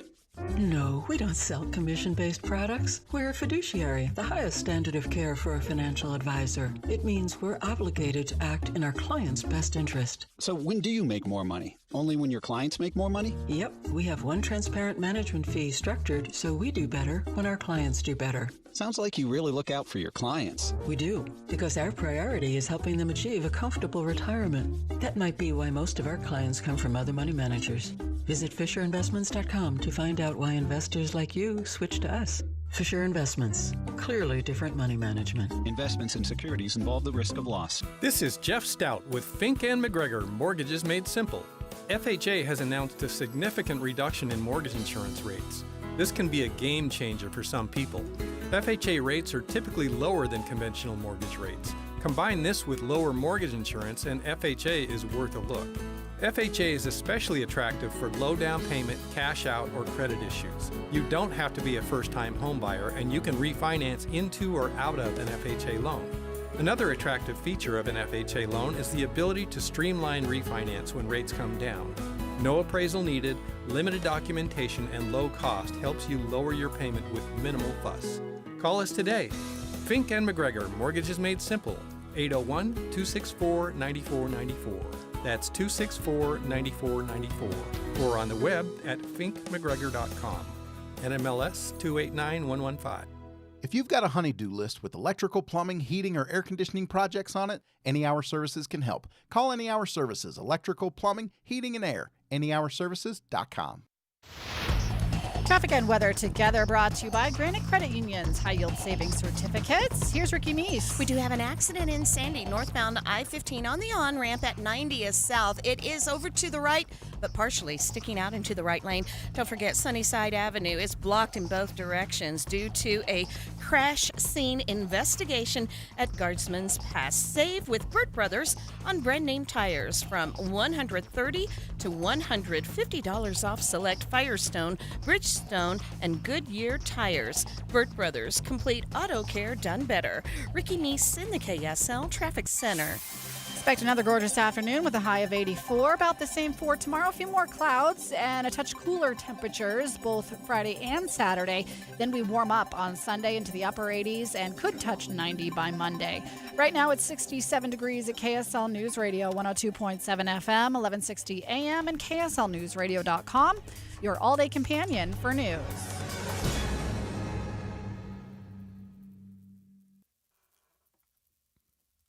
Even Dujanovic have inside sources. All right, full disclosure. I'm responsible to push the buttons. Here we go. Today, I'm responsible to push the buttons, and I keep forgetting to push the buttons. So all that dead air, that is not on our board operator. That is on me. I was worried that I pushed the button, Dave. Oh, for the love. I know it. She reminds me, she's like, you got that? You're going to push that? Yeah, I got it. Hey, Boyd, how you doing? Why are we in dead air? Why do we hear nothing? Man. I thought maybe you were cutting me out, Dave. Oh, Debbie would never let this happen. Taylor, I'm sorry, it's my fault. Taylor, this wouldn't happen if Debbie were here. She runs a tight ship. My bad, everybody. Squirrel. Okay, Boyd, thank you. Inside sources. Now we're really going to have a conversation. U.S. officials, here's the headline, U.S. officials caught off guard by Biden calling Xi a dictator. That's the Chinese president. Called him a dictator. Boyd, how much does his staff love every time President Biden goes off script? Just be honest.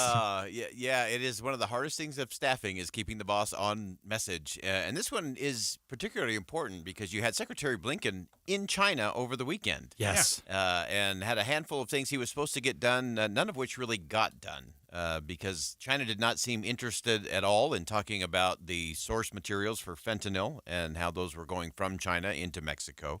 There was also the focus in terms of what needed to be done in terms of reestablishing military communication lines, which, of course, we want so that if something gets escalated, it doesn't turn into World War III. Secretary Blinken said that is a work in progress. In other words, they're talking about it, I think, is where we stand with all of that. And then, of course, you have the real big issue, which is Taiwan, and making sure that there's not another opportunity for the president to get off mic. And so the really interesting thing, the positioning going into the weekend was the Secretary of State is going to China, meets with President Xi amongst other counterparts, and this was all about the thaw, that we are going to thaw this frozen relationship with China and the United States diplomatically. And while I don't know that a lot of that happened, maybe some good precursor work happened there. And then the president, with that comment that President Xi is a dictator, I think threw everything back into the freezer. I think I actually have that little audio clip, Biden calling Chinese President Xi Jinping a dictator. This is a campaign fundraiser, I believe. It was off camera.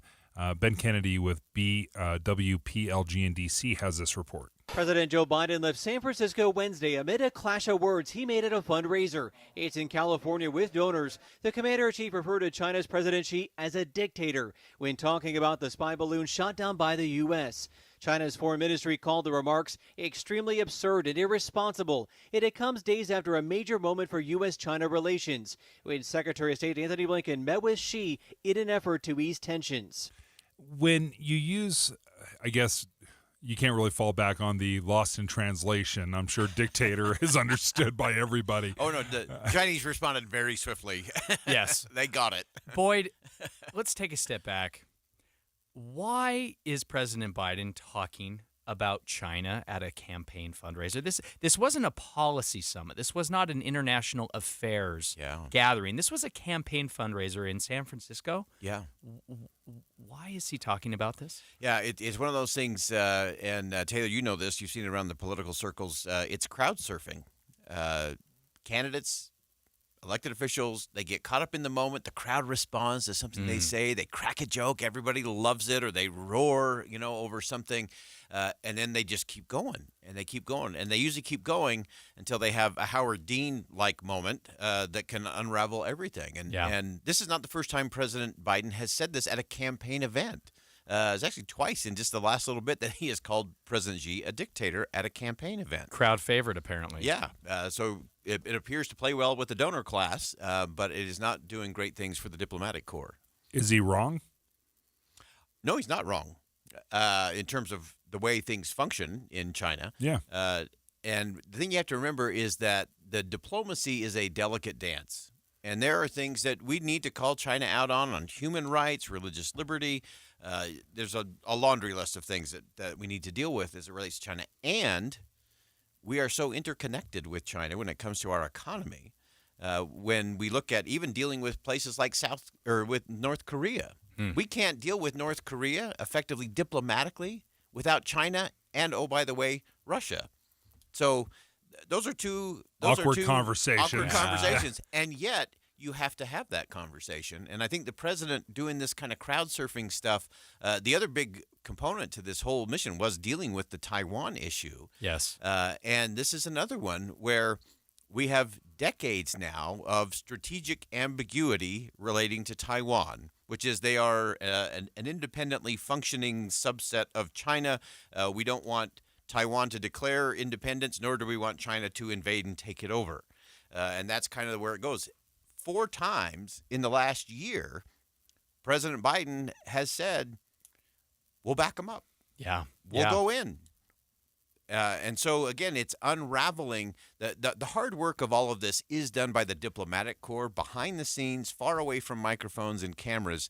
And often the diplomatic corps does the hard work, and then the big guys get to take credit and do the big announcement stuff. Yeah. But now what's happening is the big guys are undermining the progress that is being made with the diplomatic corps. Somewhere Secretary Blinken is just hitting his head against a wall. We call it the flat forehead society, where you just keep slapping. It's like, seriously, it should not be this hard. But it's so interesting to hear you describe this, because I think fundamentally, is President Xi Jinping a dictator? Yes, absolutely. That's how he runs the country. He's consolidated power. He runs it with an iron fist. So, yes, he says it. He's absolutely right. Would we support Taiwan? Yes, absolutely we would. I don't think there's any question. It's just like, you can't say it out loud. No. Well, and it's who says it. If former former President Trump calls Xi a dictator, he is doing it in a positive way, and it's a compliment. Right. Right? So who is saying it in what context really matters, and it's a delicate dance. Foreign diplomacy. Who and when matters, and that framing, as Taylor just said, is so important, because remember, what we're really about is, one, we want to make sure we're keeping the peace, and that we're making progress on those fronts. And sadly, you get these things that are just pure distraction. They prevent us from having the real conversations we need to be having, because then you got the White House doing what you described, Dave. They've got to, walk it back. What the president really meant to say was, or what he was really inferring was, and that just doesn't fly for very long, especially when you're dealing with a superpower like China. What he meant to say is God save the king. What he meant to say was God save the king. No, it was God save the queen, man. which I think is the king. Oh, boy.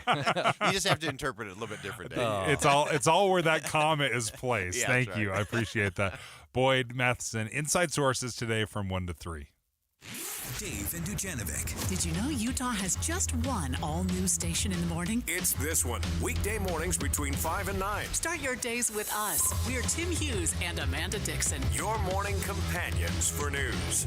Removing the Bible may be just the beginning. When the legislature passes a law to preclude certain conduct, sometimes it catches things that they never intended to catch. In a case of unintended consequences. This is actually something the majority of parents don't want to see. Reporter Amy Kobabe goes cover to cover on the story. Battle of the Books, this week on KSL News Radio. Attention smart homeowners. You don't have to fall for flashy promises and companies that don't even prove their work. At Your Service Pros uses third-party verification software called MeasureQuick to ensure your new HVAC system is installed correctly. This ultimate game changer in the HVAC industry lets you, the homeowner, have proof of how your system was installed. At Your Service Pros utilizes our Bluetooth tools to upload all of your system's information into MeasureQuick. We rely on data-driven insights to properly commission, optimize, and fine-tune your HVAC system for peak performance, improving your family's comfort, lowering your utility bills, and extending the life of your HVAC system. With rebates and tax credits available totaling more than $7,500 on a dual fuel heating and cooling system, it is now more important than ever that your HVAC system be installed correctly. So call us today at 801-YOUR-PRO. That's 801-YOUR-PRO. Have the peace of mind of saving up to 50% on your new system and knowing it's installed correctly by calling 801-YOUR-PRO. Getting close to retirement? Or have you retired? You've probably got a ton of stress-filled questions on your mind. I'm Jeff Jr. with Trajan Wealth. Getting a second opinion with an individualized investment plan is vital, and our fiduciary advisors do just that. Take it from this Trajan Wealth client. It was just so pleasant, so comfortable. I think we had 7 different accounts, just stuff scattered all over the place. And then so we just started, here's this, move this. And he even explained it a couple different times. But if I have more questions, he said, just give us a call. And that's what I love. He's a phone call away. I'm glad I know these guys. Such a huge weight off my shoulder. Imagine not second-guessing investments or monthly retirement income. That's the peace of mind you'll get from working with Trajan Wealth. Call 801-899-7600 today or visit TrajanWealth.com. Actual client, no compensation, no conflicts. Advisory services offered through Trajan Wealth, LLC, an SEC-registered investment advisor. If you're getting new gutters, make absolutely sure that you don't get screwed. I mean literally, don't get screwed. Tim Jr. here from RGS Exteriors. And every single gutter company out there uses screws to hold their gutters together at the corners and downspouts. They use screws because they're fast and cheap and easy. But man, they're terrible for your gutters, aside from possibly cutting your hand. They also loosen and corrode over time because they're not made from the same metal as the gutters. At RGS Exteriors, we've been installing gutters for 70 years now, and we don't use screws. We only use permanent, strong, and unobtrusive rivets. They're made from the same material as the gutters, so they won't oxidize and they won't corrode. They'll also never loosen. Your hand is safe too. Did I mention they look amazing? So don't get screwed. Call RGS and get riveted gutters. Our number is 801-280-3110 or visit us at rgsutah.com. That's 801-280-3110 or rgsutah.com. Quality, speed, value for your money, and $1,000 off any roof replacement. That's the IWC advantage. IWC, Intermountain West Contractors, delivers on the things most important to you when it comes time to replace your roof. There could be a dozen different reasons why your roof needs replacement, but just one answer to the problem: IWC. With IWC, you get quality because roof replacement is their specialty, and each job comes complete with the best warranties from the most trusted roofing material manufacturer in America. You get speed because IWC understands your time is valuable. In most cases, they can replace an entire roof in just one day. And with IWC, there's the value of knowing they use top-tier quality materials in every installation and deliver it all at an affordable price. And now, for a limited time, save $1,000 on a roof replacement project. Visit IWCroofing.com or call 801-232-5690. That's 801-232-5690. Friday. Don't miss Wait Until Dark, a suspense-filled thriller by Frederick Knott at Hope Box Theater in Kaysville, evenings Friday through Monday through July 1st. Visit hopeboxtheater.org. If you love to follow breaking news like we do, register for breaking news alerts by texting the Cyprus Credit Union KSL text line. Text the word news to 57500. With the three things you need to know this hour, I'm Lindsay Aerts. First, the Coast Guard says an unmanned rover has found a debris field near the Titanic wreck site. It could be the remains of the Titan submersible, which has been missing for days with 5 people on board. Second, several parents in the Salt Lake City School District are disappointed the virtual elementary school will not be an option this fall. And third, Governor Spencer Cox signing 2 memorandums during his overseas trip to encourage investment and economic cooperation, one in the UK and one in France. Right now it's 67 degrees. Back to Dave and Dujanovic on KSL News Radio. Dave and Dujanovic. Let's talk about virtual learning. And the reason we're talking about this is because the Salt Lake School Board voted to shut down the district's virtual elementary school. There were only about 80-something kids that were still enrolled, but they chose to redistribute those resources and those kids and shut down the virtual learning. Taylor Morgan is filling in for Debbie Dujanovic today. And Taylor, you and I were just discussing our experiences when COVID first hit. You had kids that were in school. You went through the virtual learning. I had kids in high school, junior high, and elementary, so I saw all the elements of it. Yeah. And we had a kind of a mixed bag of experiences. Yeah, definitely. I think my experience was that one child did very well with virtual learning. It took him some time, and frankly, it took his parents some time to figure it out. It was probably harder for me than it was for him. Another son did not quite take to it as well. Perhaps that's the age difference. I think when it comes to education, when it comes to children, I don't think there's a one-size-fits-all approach. I think that virtual learning is an important tool that works better for some, maybe, than others. To be honest, I was fairly surprised when I saw these numbers coming out of the Salt Lake City School District for the virtual elementary program. At the height of COVID, they had 259 students enrolled. These are elementary school students. But just recently, before the program was terminated this last Tuesday by the school board, there were 87 students enrolled. That, to me, Dave, that seems like a big, big number post-COVID, right? It's clearly working well for some students. And we were taking phone calls and trying to get some feedback from our listeners of what their experience was with virtual learning. And we had somebody call in, Deanne, and I guess quite honestly, we hit the jackpot. We found the perfect person to speak to this because she is a former virtual teacher for these very classes that were shut down. Deanne Moore joins us again. Deanne, thank you again for joining us. Hello. How are you? All right. Well, I appreciate you taking the phone call. Now, I just want to be clear. You're not representing the school or the district. You're just a teacher that called in, and we wanted to pick your brain a little bit because I was fascinated to hear how the virtual learning was going on now compared to what I experienced when my kids were going through it. And I think it's so much better. As you were describing it, it was so much better than the experience I had. I thought, okay, well, maybe we've learned some things moving forward where there's a future. There's a virtual alternative out there for schooling. And again, I just want to talk a little bit more about how you ran it and how it differed from what we experienced in COVID. So again, as a former virtual teacher, one of the things that stood out to me is you said that you were with the kids the entire time? Definitely. So, the best way to learn is through interaction. So we were online the entire time with students. We were with the students and able to see when students didn't understand something. So, as teachers, when you ask questions or interact or teach a new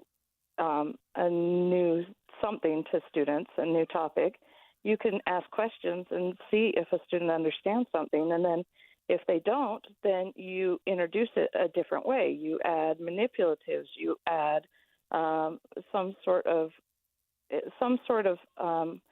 activity to help the students learn it. And that's what's so great about being virtual and being online with the student, is that you can add those activities as you do it. And that's what made Salt Lake Virtual so unique, is that we were working together with parents, with students, and we were able to build it together together as a community. We were able to see what the students needed and change it as the personalities were added in. Like you said, different students needed different things. That works for different. Some kids it didn't work for, and some kids it did. So the kids that it did work for, we made it work for those personalities. I have a son that didn't work well in person, and so online he strived, got straight A's because he didn't want to be seen as much in person. But online, he could talk. He could turn on his camera and be seen, but not feel like he was being watched. Didn't feel like he was being put online like everyone else. Yeah. Deanne, what are you hearing from parents? It sounds like that just as a teacher of these students in virtual elementary, that you're regularly in contact with the parents of your students. What are you hearing from them so far in response to the elimination of this program? They're sad. They wanted it to continue. We have parents that this was the only way that they were able to go to school, because they had children that had operations. We had one student one family that their child had a heart operation, and so they had to stay at home because they couldn't introduce any diseases or any germs into their home. And so by being online, they were able to maintain that germ-free environment. We had another family, a Native American family, and by having it online, then the parents were able to filter out the information to make sure that they were able to keep the Native American culture alive and make sure that me as a teacher, that I wasn't offending their culture in any way, because they were able to hear everything that I was teaching. I know that there's a fear that the school is bringing in things, that teachers are adding curriculum that parents don't want. Well, with this, parents knew exactly what I was saying, what I was teaching. It was all transparent, which was great because I had that trust with parents. And they were able to text me throughout the day and tell me things, my child's having a hard day today. And then I was able to text back, great, let's do this. And we were able to say these things without the child even knowing it. Relationships were built. I was so close to parents as opposed to the relationships when I was in person with parents. I just didn't feel as close as I was when I was online. I feel like I cried with parents. I hugged parents. They knew more about me personally, and I knew more about them personally. I was in their homes every day seeing things that maybe maybe you wouldn't regularly see. Good and bad, perhaps. Yeah. Well, right. Deanne, thank you for joining us. Former virtual teacher. What are your plans now? That's to be decided. To be determined. Yeah, I'm kind of in a hard spot, and I'm hoping to work that out. Well, best of luck. Thank you for calling in and sharing your story. I think that really painted a picture and helped us understand more about why and how this program was being run. Now, unfortunately, as we talked to the Salt Lake School District, part of the reason why they decided to sunset this program was because, quite honestly, the federal funding ran out. It was a pilot program. I think they learned a great deal. Deanne, thank you for sharing your story.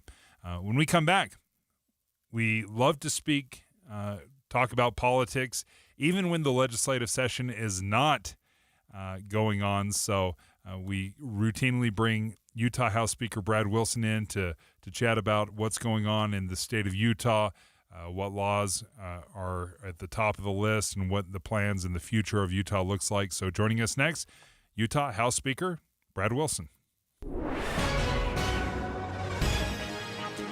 Good morning, KSL News Time, 11:31. I'm Lindsay Eyre. It's KSL's top story this hour. The U.S. Coast Guard says a debris field has been found by a remote vehicle near the Titanic wreckage. This is the same area where a massive search effort is underway to find a submersible missing since Sunday with 5 people on board. Now, the BBC is reporting that the Titan's landing frame and rear cover are among the debris found by a dive expert and friend of the passenger. That's according to the BBC.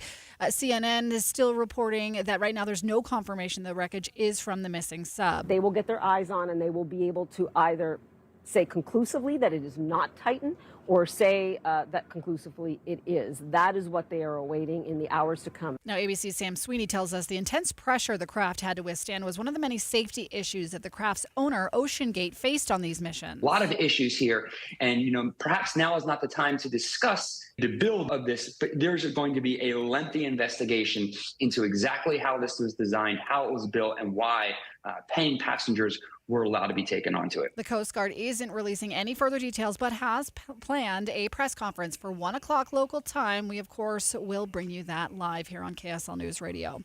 A cyclist has critical injuries after a crash with an SUV at Sunnyside Ave and Guardsman's Way near the U. KSL News Radio's Peter Johnston talked to police on scene. What apparently happened here is a 45-year-old bicyclist was going westbound on Sunnyside when a 64-year-old woman in an SUV turned left and hit him. Looking at the damage, the bike is split into like 3 pieces at least, and the windshield of the SUV is entirely smashed. So that biker is in the hospital in critical condition. Police say the driver of the car that hit the biker is cooperating.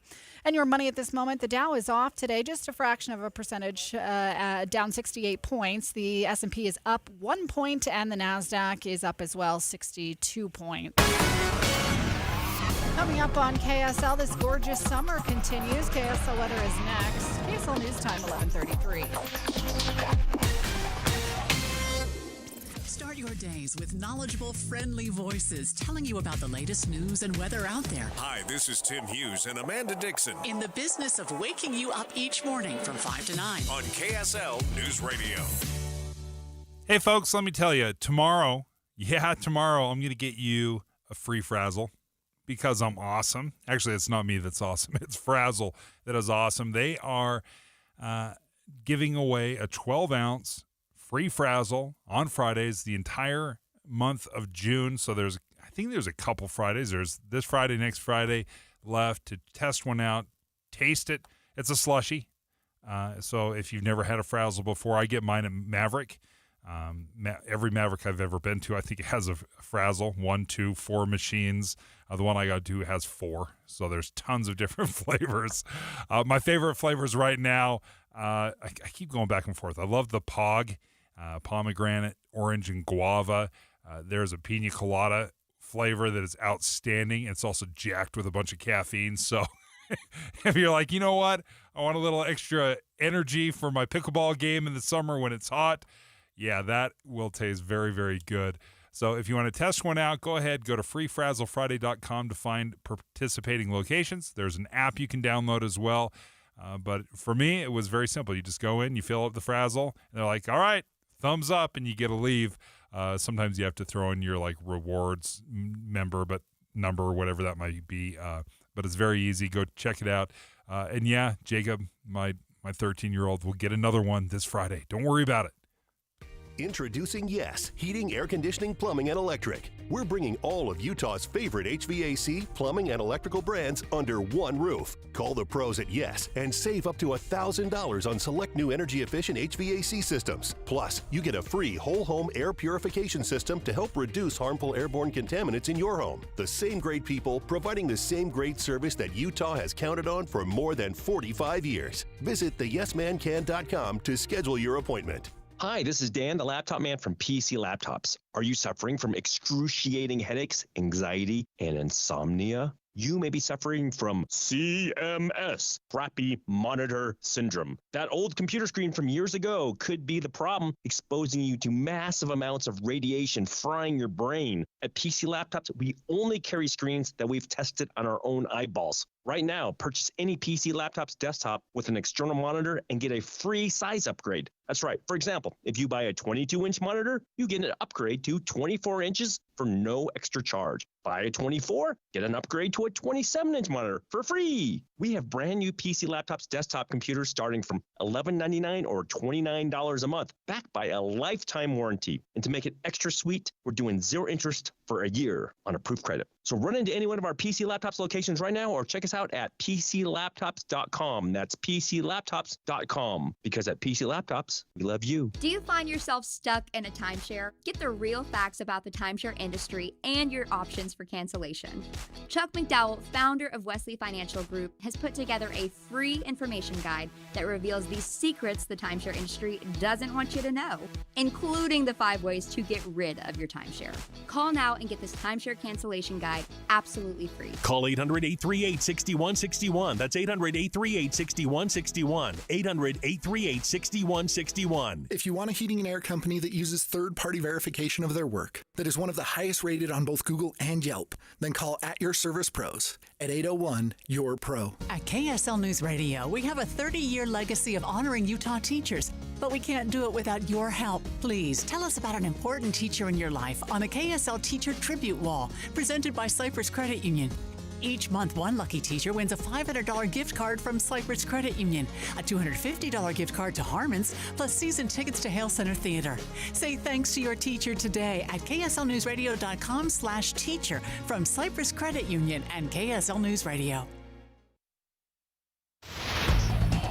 Traffic and weather together brought to you by Granite Credit Union's high yield savings certificates. Here's Ricky Meese. The cleanup continues of a crash northbound I-15 at the 90th South on-ramp in Sandy. Look for that over to the right. Also some slowdowns again today, both north and southbound on Highway 40. Northbound if you're trying to get to the I-80 junction, and the road work on the southbound side goes from the Snyderville area well past SR 248. Gillette Heating and Air Conditioning is offering spring air conditioner tune-ups for only $59. Call 801-825-4500 to schedule today. A Carrier Factory authorized dealer. Ricky Meese in the KSL Traffic Center. Looking at a gorgeous few days of weather here. Highs today, 84. Not too many clouds in the sky. We'll see a high tomorrow, a touch cooler at 82. We get up to the low 90s possibly by Monday. Right now it's 69 degrees at KSL News Radio, 102.7 FM, 1160 AM, and KSLNewsRadio.com, your all-day companion for news. Dave and Dujanovic. Big weekend for the Republicans. Big weekend. Taylor? Yeah. Dave. It's convention. It is convention time. 2 days away in Delta, Utah. No, that's not Delta Center, Utah. We're talking Delta, Utah. It is the geographic center, I believe, of Utah's 2nd Congressional District. And no offense to Delta, to the fine folks in Delta, Utah and the surrounding communities. Beautiful area. But it is a little bit out of the way. It's a little bit of a drive, Dave. Couple hours, do you think? Couple hours from Salt Lake City area. Hour and a half, 2 hours from if you live in St. George in the far, southern portion of Utah's 2nd District. If you live in Kanab, a little bit more of a drive. But hey, it's a beautiful time of year, Dave. It is going to be a wonderful weather weekend in Utah, statewide, I believe. Not a bad time on Saturday to get out for a little road trip to Delta. It is definitely a road trip. The 2nd Congressional is very unique, and I think you hit it right on the head. It goes from how much of Salt Lake does it encompass? Does it go into Davis County at all? It does. It's does it? Has a good portion of Salt Lake City. If you recall our conversation yesterday on redistricting, and we're not going to open that can of worms with our guest on this segment, Dave, but we have portions of all of Utah's 4 congressional districts have pieces of Salt Lake City in them. The 2nd district has a good chunk of downtown, the avenues, west side, Salt Lake City, Rose Park area, and it does go up into Davis County as well. Then all the way down to St. George. And Kanab and everything in between. Joining us right now, Utah House Speaker Brad Wilson. The convention starts at 3 p.m. at Delta High School. A pretty exciting moment, kind of this intersection of delegates and local politics and national politics, all on a Saturday afternoon. Yeah, thanks for having me, gentlemen. I'm excited. I'm actually going to be down there for meetings earlier in the day, so I'll be spending all day in Delta, and the good people down there are willing to host us. And it is important. The Republican Party delegates will select a singular nominee to come out of the convention. There may be other candidates in the primary, though, if they're able to gather signatures, and the deadline for that is the first part of July. Now, you call the special session to put all these things in motion and put the deadlines in place and how we're going to fill Congressman Stewart's seat once he retires or once he resigns. I've been shocked, I guess, like we're already doing debates and how quickly this has happened. Why did you supercharge it, like straight up, like you push the nitro button to get things moving so quickly? Why the rush? Yeah, it does feel like this is on afterburners a little bit, but for very good reason. We had to go in and change statute, and even by doing that, we're not going to have our new representative back in Congress until December. And if we hadn't changed the timelines, we were looking at sometime in the spring of next year. And I don't know about you guys, but I didn't like that. I thought that we should try to get that spot filled as quickly as possible so Utah has a full delegation back in D.C. doing the business for the people of the state of Utah. Yeah. I think you probably feel the same way. Yeah, no, absolutely, Speaker. And certainly we know that the Republicans in Congress have a very, very slim majority. Every vote really does count, especially right now. So certainly an urgent need to make sure that the voters in the 2nd district are represented in the House. And Dave, I don't know how much time you've spent with election law, with the section of code in Utah statute that covers elections. Not a lot. Listen, Speaker Wilson and his colleagues in the legislature deserve more credit that we could possibly give them for coming together and aligning these election dates. This was a Herculean feat, and to do it in a way that got our county clerks on board throughout the state, I was beyond impressed. So a lot of credit due, and thank you, congratulations, Speaker Wilson. Now I want to put you on the hot seat, if I may. Are you a delegate? Are you a delegate in the 2nd district? Do you vote in the district? I live in the 1st congressional district, actually. You're off the hook. And so, I'm in Representative Moore's district, but I am going down early. I'm part of the state central committee, so we've got meetings down there all day, and it'll be good. Now, typically in convention, you have can't you have a couple people come out of convention, but you're only going to have one winner? Why did you make that decision, or why did we land on just one person coming out of convention for the primary? Yeah, so this actually goes back to when Jason Chaffetz resigned from Congress back in 2020, I think is when that was, or maybe even earlier. And we didn't have anything in state code in the event of a member of Congress resigning. And through negotiations with the parties back in that time, we ended up with this framework that we have now. So this will be the first time that it is used. I think it's an interesting question. Why is it different this time versus when we do just a normal cycle? And I do think there's some value in expediency, but we'll see. And if this doesn't seem to be the way we feel like it should work prospectively, we'll probably see the legislature go in and look at it. But there is still an avenue for others to be on the primary ballot through signature gathering. So, and that's part of the reason why I think this was structured this way. House Speaker Brad Wilson, thank you for joining us. Good luck on Saturday, and we look forward to seeing what happens out of convention. So thank you for joining us. Thank you. Important decisions. Thanks, guys. Bye. When we come back, we're going to continue our coverage of the submersible that has gone missing.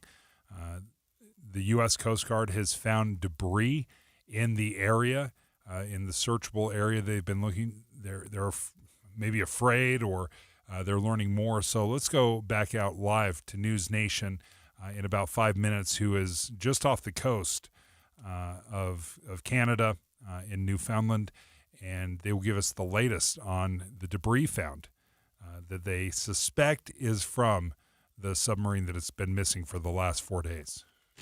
Dave and Dujanovic. Hi, it's Tim Hughes and Amanda Dixon. Why should you start your day with us? We have decades of news experience between us. And we take your trust seriously. Come here for news tomorrow, 5 to 9. On KSL. This is Derek Miller speaking on business. To support one of the fastest growing life sciences communities in the nation, BioHive brings together leaders in our community to collaborate and exchange ideas, nurturing innovation and fostering growth in Utah. Executive Director Amy Edwards is here with more. BioHive is a thriving collection of more than 1,300 companies representing Utah's life science and healthcare innovation ecosystem, which includes digital health and laboratory services to diagnostics, biotech, and therapeutics. BioHive was launched in 2021 to build, brand, and bring together the industry while connecting, uniting, and supporting our community. We serve as Utah's great convener to support companies and organizations committed to bringing life-saving innovation to patients across the globe. We're dedicated to raising awareness, attracting top talent and investment into the state, engaging with future STEM innovators, and serving Utah's communities for a more prosperous future. BioHive works closely with BioUtah to foster community, progress, innovation, and transparency as the trusted source for the life science community. We're supported by the University of Utah, Salt Lake City, World Trade Center Utah, EDC Utah, Utah Governor's Office of Economic Opportunity, and industry. For more information, visit the BioHive website. Employing more than 150,000 people directly and indirectly, empowered by our rich talent pool, BioHive is leading the way with crucial innovations that boost our state's economy and help patients around the globe. I'm Derek Miller with the Salt Lake Chamber, speaking on business. Howdy, it's Julie from Logan. The price of gas is outrageous right now, but thankfully not all great adventures are far and away. Escape to Logan for tons of fun. Check out a free concert every weekday. Gallop on up for Clarkston's Pony Express Days this weekend. Sing along, well, quietly anyway, with the Lyric Rep's 1950s and 60s musical review, The Marvelous Wonderettes. I saw it already and it's fabulous. They're also premiering a big band version of Shakespeare's comedy Twelfth Night. Chill on Center Street before or after the show and sink your teeth into hand-tossed sourdough pizza, a brew and a burger, hand-dipped chocolates, or delicious goodies from fun cafes. Don't forget, your hotel is only 10 minutes from the National Forest for hiking and biking, bird watching, and wildflower spying. Take gorgeous photos and drink in the stunning scenery. Next weekend, 1,000 classic cars roar into town for the spectacular Cache Valley Cruise-In Car Show. It'll be fun, fun, fun with the Beach Boys in concert. Head to Logan. You won't break the bank on less than a tank. ExploreLogan.com. As you near retirement, there's a lot you need to know about how your money will be taxed. How will it be taxed today? How might it be taxed when you're retired? Utah's retirement specialists, Capital Wealth Advisors, have a complimentary report called Tax Strategies for Retirement. See the updated tax brackets and current itemized deductions, as well as strategies to potentially lower your tax bill in the future, and much more. Call 801-210-5500 or go to retireutah.com to receive this complimentary report. That's 801-210-5500 or go to retireutah.com. Take charge of your taxes today to help you keep more of the money you've earned. Get tax strategies for retirement from Capital Wealth Advisors by calling 801-210-5500 or visiting retireutah.com. Firm offers insurance services but may not give tax advice. Advisory services offered through Capital Wealth Advisors, LLC, a state of Utah registered investment advisor. Do you know how to tell if a clogged drain is something to worry about or not? What's up, everybody? I'm Mike Wilson with Any Hour Services, and I understand it's annoying and inconvenient, but sometimes a clogged drain can be a sign there's a more serious issue with your sewer main line. If the drains in the lowest level of your home aren't draining, or you flush a toilet and it comes up somewhere else like a shower or a floor drain, I'm urging you to look at this as more than just an annoyance. The last thing I want you to experience is a sewer backup. If you're a homeowner experiencing any of these issues, the first step would be to snake the line to see if it's just a blockage, which one of our drain techs can do for only $29. Yep, you heard that right. Any Hour Services will snake any drain line with normal access for only $29. Sinks, showers, tubs, toilets, floor drains, laundry drains, even that sewer main line that connects to the city. We'll snake any line for just $29. For help with your drain issues, call Any Hour Services at 801-443-7700. You can Google Any Hour Services. You can even schedule online at anyhourservices.com. No one helps more homeowners than Any Hour Services.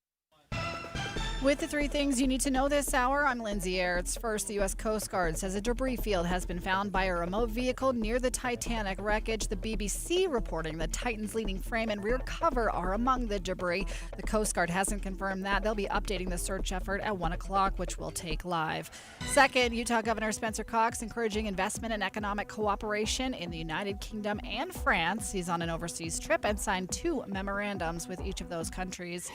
And third, a 15-year-old boy has been charged with murder after police say he drove a stolen car into a home in West Valley last month, killing a man standing on his neighbor's porch.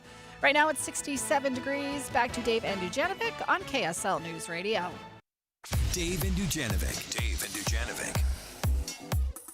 A little over an hour ago, we broke the news that some debris had been found near the search area of that missing submarine in the North Atlantic Ocean. Taylor Morgan filling in for Debbie Dujanovic today. Thank you, first of all, for the last couple of days in joining me. But as we've been following this story, debris being found, not totally uncommon near the Titanic, but officials believe they may have seen something that is that link to the missing sub. Yeah, there's different reports coming in. Nothing official yet confirming that the debris is in fact the missing sub Titan that has been lost for 4 days. Now, we do know that the Coast Guard has announced that they will be having a press conference at 1 p.m. Mountain Time, 3 p.m. Eastern Time. That is all the information, though, that they've provided so far. The BBC is reporting that the debris that was found, that it was Titan's landing frame and then the rear cover that was part of the debris that was found. They have a dive expert and a friend of the passenger is claiming that. Officials fear that the vessel's oxygen supply has run out for the 5 people that are on board. But if you're missing a rear cover or landing frame, we don't know how much damage has already occurred. We do know that who was on board before the sub was carrying 5 people.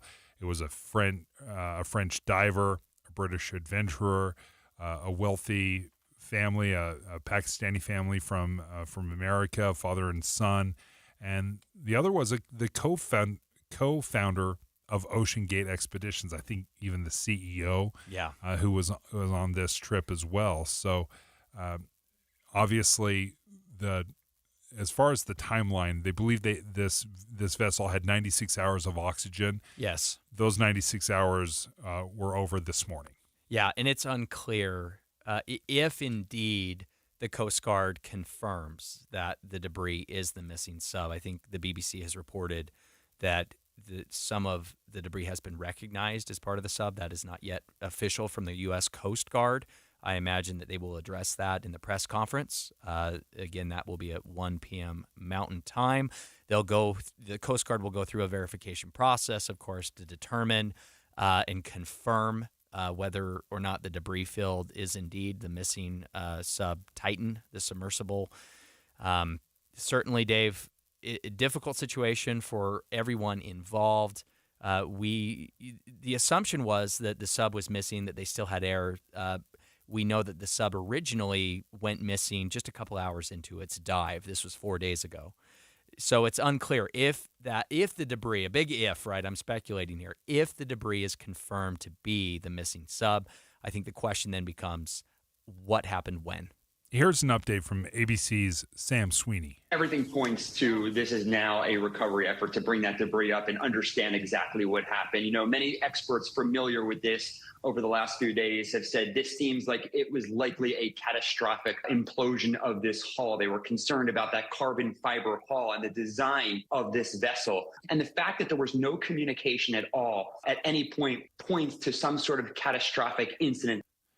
When I was listening to the podcast from the New York Times, The Daily, they had somebody, an expert, that was talking about this vessel specifically, and there's different certifications. There's a Coast Guard certification of vessels that you can receive. Apparently, this sub was not certified, and part of the reason it wasn't certified is because it was created and made with different materials. Typically, these are titanium hulls, which can be extremely expensive.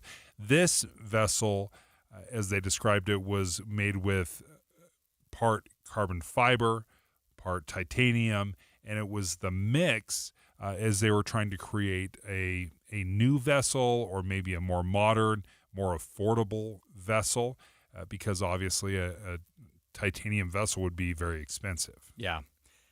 A lot of questions will be asked, Dave. I think that people are wondering what went wrong and why. Certainly, this wasn't the sub's first voyage, though, to visit that Titanic. My understanding is that this specific submersible had been down to 12,500 feet many, many times. And so why the catastrophic failure this time? Yeah, and I saw I believe it was a CBS News article that talked about how many just last year, and there were 28 voyages last year. Yeah.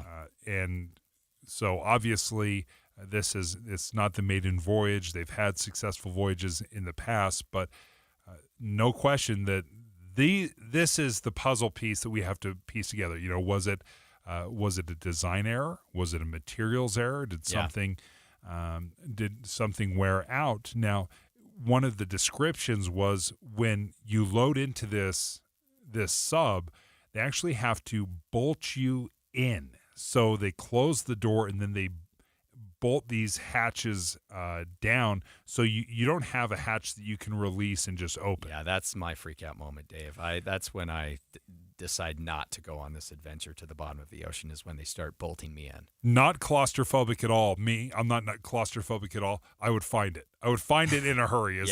I think so. And in fact, I heard one person describe it like this: it would be safer if they welded it together. Interesting. And I thought, wow. But when bolting the hatch shut is not enough, that you'd have to weld it, gives you an idea of how intense the travel is. The deeper you get, for an example, the Titanic sits at about 12,500 feet below sea level. U.S. naval submarines, the maximum depth they can go is 2,000 feet. This is more than 6 times deeper than a U.S. naval submarine. Extreme depths, extreme pressures at that depth in the ocean, Dave. We have, and I think we will hear, potential criticisms or claims that maybe there were some safety concerns with the company. But I do want to point out that the CEO himself, co-founder and CEO of Ocean Gate Expeditions, was on this missing submersible. And if there were confidence issues or safety issues, why would he himself be on that sub? Just exactly. Want to point that out. And it's a great point. So there was history. They've been safe. But I also thought, this has been getting a lot of attention. 5 lives probably, potentially, have been lost in this accident, which brings up the question of the safety of the submarine, no question. But how many crashes do we have of private planes every year in the United States? Quite a few, I guess. I looked it up, about 1,000 per year. So safety, adventurers, that is always going to be a concern. I don't think this will necessarily end trips to deep sea and deep water exploration, but we'll continue to give you the latest updates on Titan, the submersible that went missing. KSL FM Midvale, KSL Salt Lake City. Listen on the KSL News Radio app and in your car at 102.7 FM. KSL News Radio, your all-day companion for news. Good afternoon. KSL News Time is 12 o'clock noon. This is Utah's Noon News. I'm Maria Shaleos. KSL's top story this hour, and it is breaking news. The Church of Jesus Christ of Latter-day Saints is updating curriculum for missionaries. The update to Preach My Gospel is the first one in nearly 20 years. The church says the update should be live in their Gospel Library app today. Now, print editions will be available later this